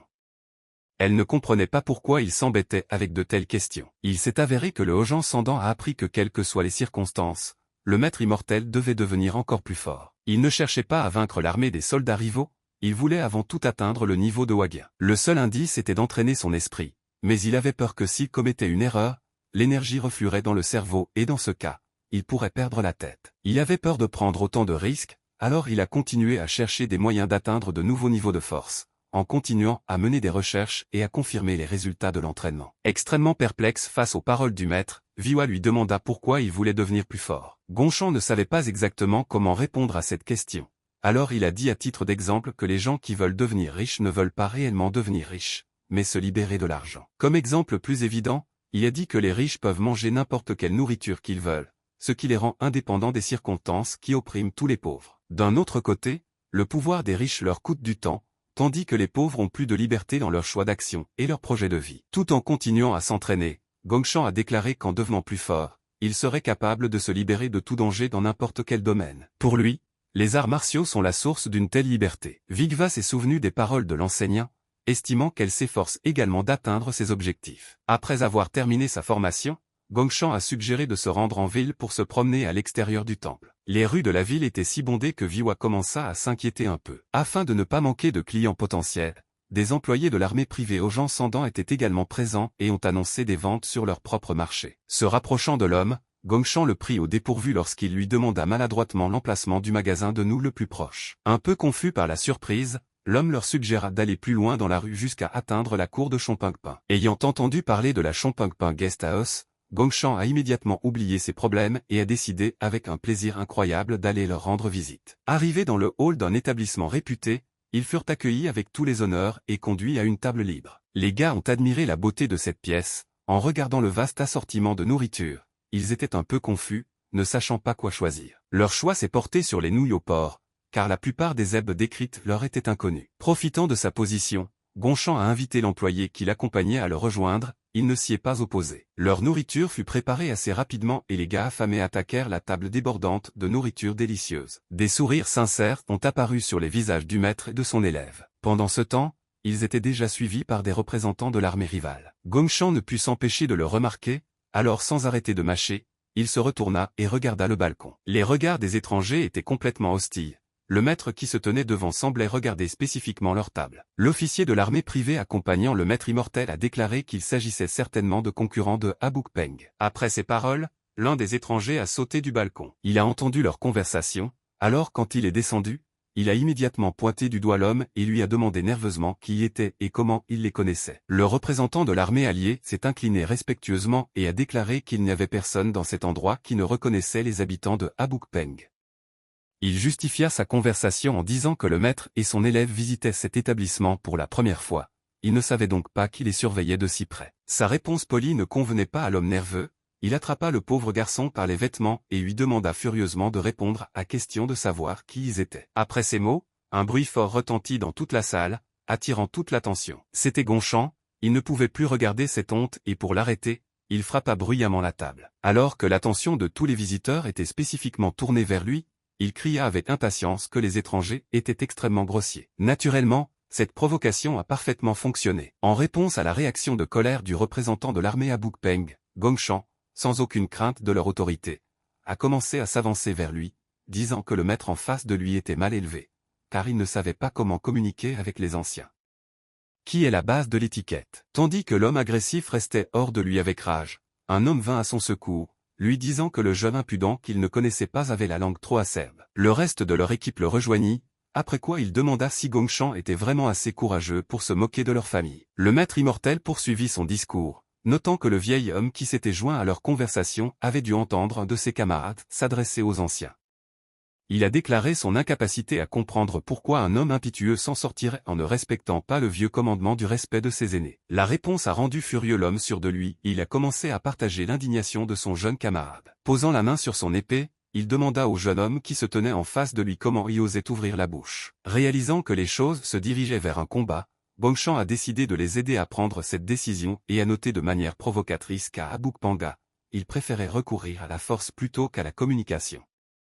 Après ces mots, il a déclaré que dans leur clan Jonan, il n'est pas habituel de se comporter de cette manière. En mettant son doigt sur son visage, il a dit sournoisement qu'il ne pouvait même pas imaginer quelle serait la réaction du chef de Murim s'il lui racontait cet incident. Weeva, observant ce conflit, était extrêmement perplexe quant à la raison pour laquelle son professeur se comportait de cette façon pour la première fois de leur voyage. Auparavant, il évitait toujours les conflits, mais cette fois, il provoque lui-même ses ennemis dans une confrontation en utilisant la force. Naturellement, l'un des hommes n'a pas pu le supporter et a sorti son épée et a visé le visage du jeune homme impudent. Le calme Gongshan était prêt à un tel comportement de la part de ces méchants, alors d'un mouvement brusque, éloignant son doigt de son visage, il commença à libérer de l'énergie interne. Il s'est non seulement défendu contre une attaque ennemie, mais a également pu le riposter. Un membre impétueux d'un groupe de combattants d'une armée privée rivale a reculé de plusieurs mètres, tandis que Gongshan a déclaré qu'il souhaitait que l'homme impétueux et mal élevé disparaisse de sa vue. Car il ne voulait pas parler à quelqu'un qui ne le faisait pas connaître les bonnes manières. Malgré le fait que l'un des combattants a volé dans le mur juste devant l'aîné de leur équipe, l'homme a déclaré que cette contre-attaque était une décision audacieuse et a demandé aux gars de Jonam comment ils osaient même taquiner leur grand clan Abouk. Gongshan a répondu qu'il n'avait pas déclenché ce conflit, après quoi il a précisé de manière provocatrice qu'il était peu probable que les représentants de leur détachement admettent leur culpabilité. Sa réponse a tellement irrité l'homme qui se tenait en face de lui qu'il a crié furieusement et lui a demandé de se taire. Après ces paroles, deux autres combattants imparables se sont précipités ensemble sur le moine avec Shonam. Malgré leur vitesse et l'effet de surprise, la vitesse de Gongshan dépassait largement la leur, donc en un instant il se retrouva derrière l'un des combattants et pointa son doigt vers l'arrière de sa tête, tout en libérant simultanément de l'énergie interne pour mener une attaque. Alors qu'il était derrière l'ennemi, il a déclaré que le clan Abouk était très détendu et sûr de lui. Le regard furieux du doyen du groupe en compétition indiquait qu'il ne voyait pas très bien la fin de leur conflit. Après avoir subi une défaite écrasante, il a déclaré qu'il ne laisserait pas les choses ainsi, après quoi il a ordonné à ses lâches camarades de partir. Les lâches combattants du clan Abouk commencèrent à courir vers la sortie, observant ce spectacle pitoyable. Gongshan soupira simplement lourdement et retourna à sa table. Se tournant vers son maître principal, il leur suggéra d'oublier ce qui s'était passé, car cela ne ferait que gâcher leur appétit. Mort de peur à cause d'une rencontre aussi dangereuse, l'homme ne pouvait pas croire ce qui se passait sous ses yeux. À ce moment-là, il reconnut l'incroyable pouvoir du jeune maître de Jonam. À la suite de ce conflit, des histoires sur l'affrontement entre Gongshan et les combattants de Aboukpeng se sont répandues en quelques minutes. De nombreuses familles voulaient en savoir plus sur ce jeune maître talentueux qui commençait à jouir d'une grande renommée. En lisant les nouvelles dans le parchemin, la mystérieuse fille riche fut surprise par le drôle de surnom du guerrier prometteur, sur lequel les rumeurs se répandaient si vite. Sans quitter sa chambre, elle se tourna vers la femme de chambre et lui demanda d'en savoir plus sur cet homme mystérieux dont tout le monde avait entendu parler.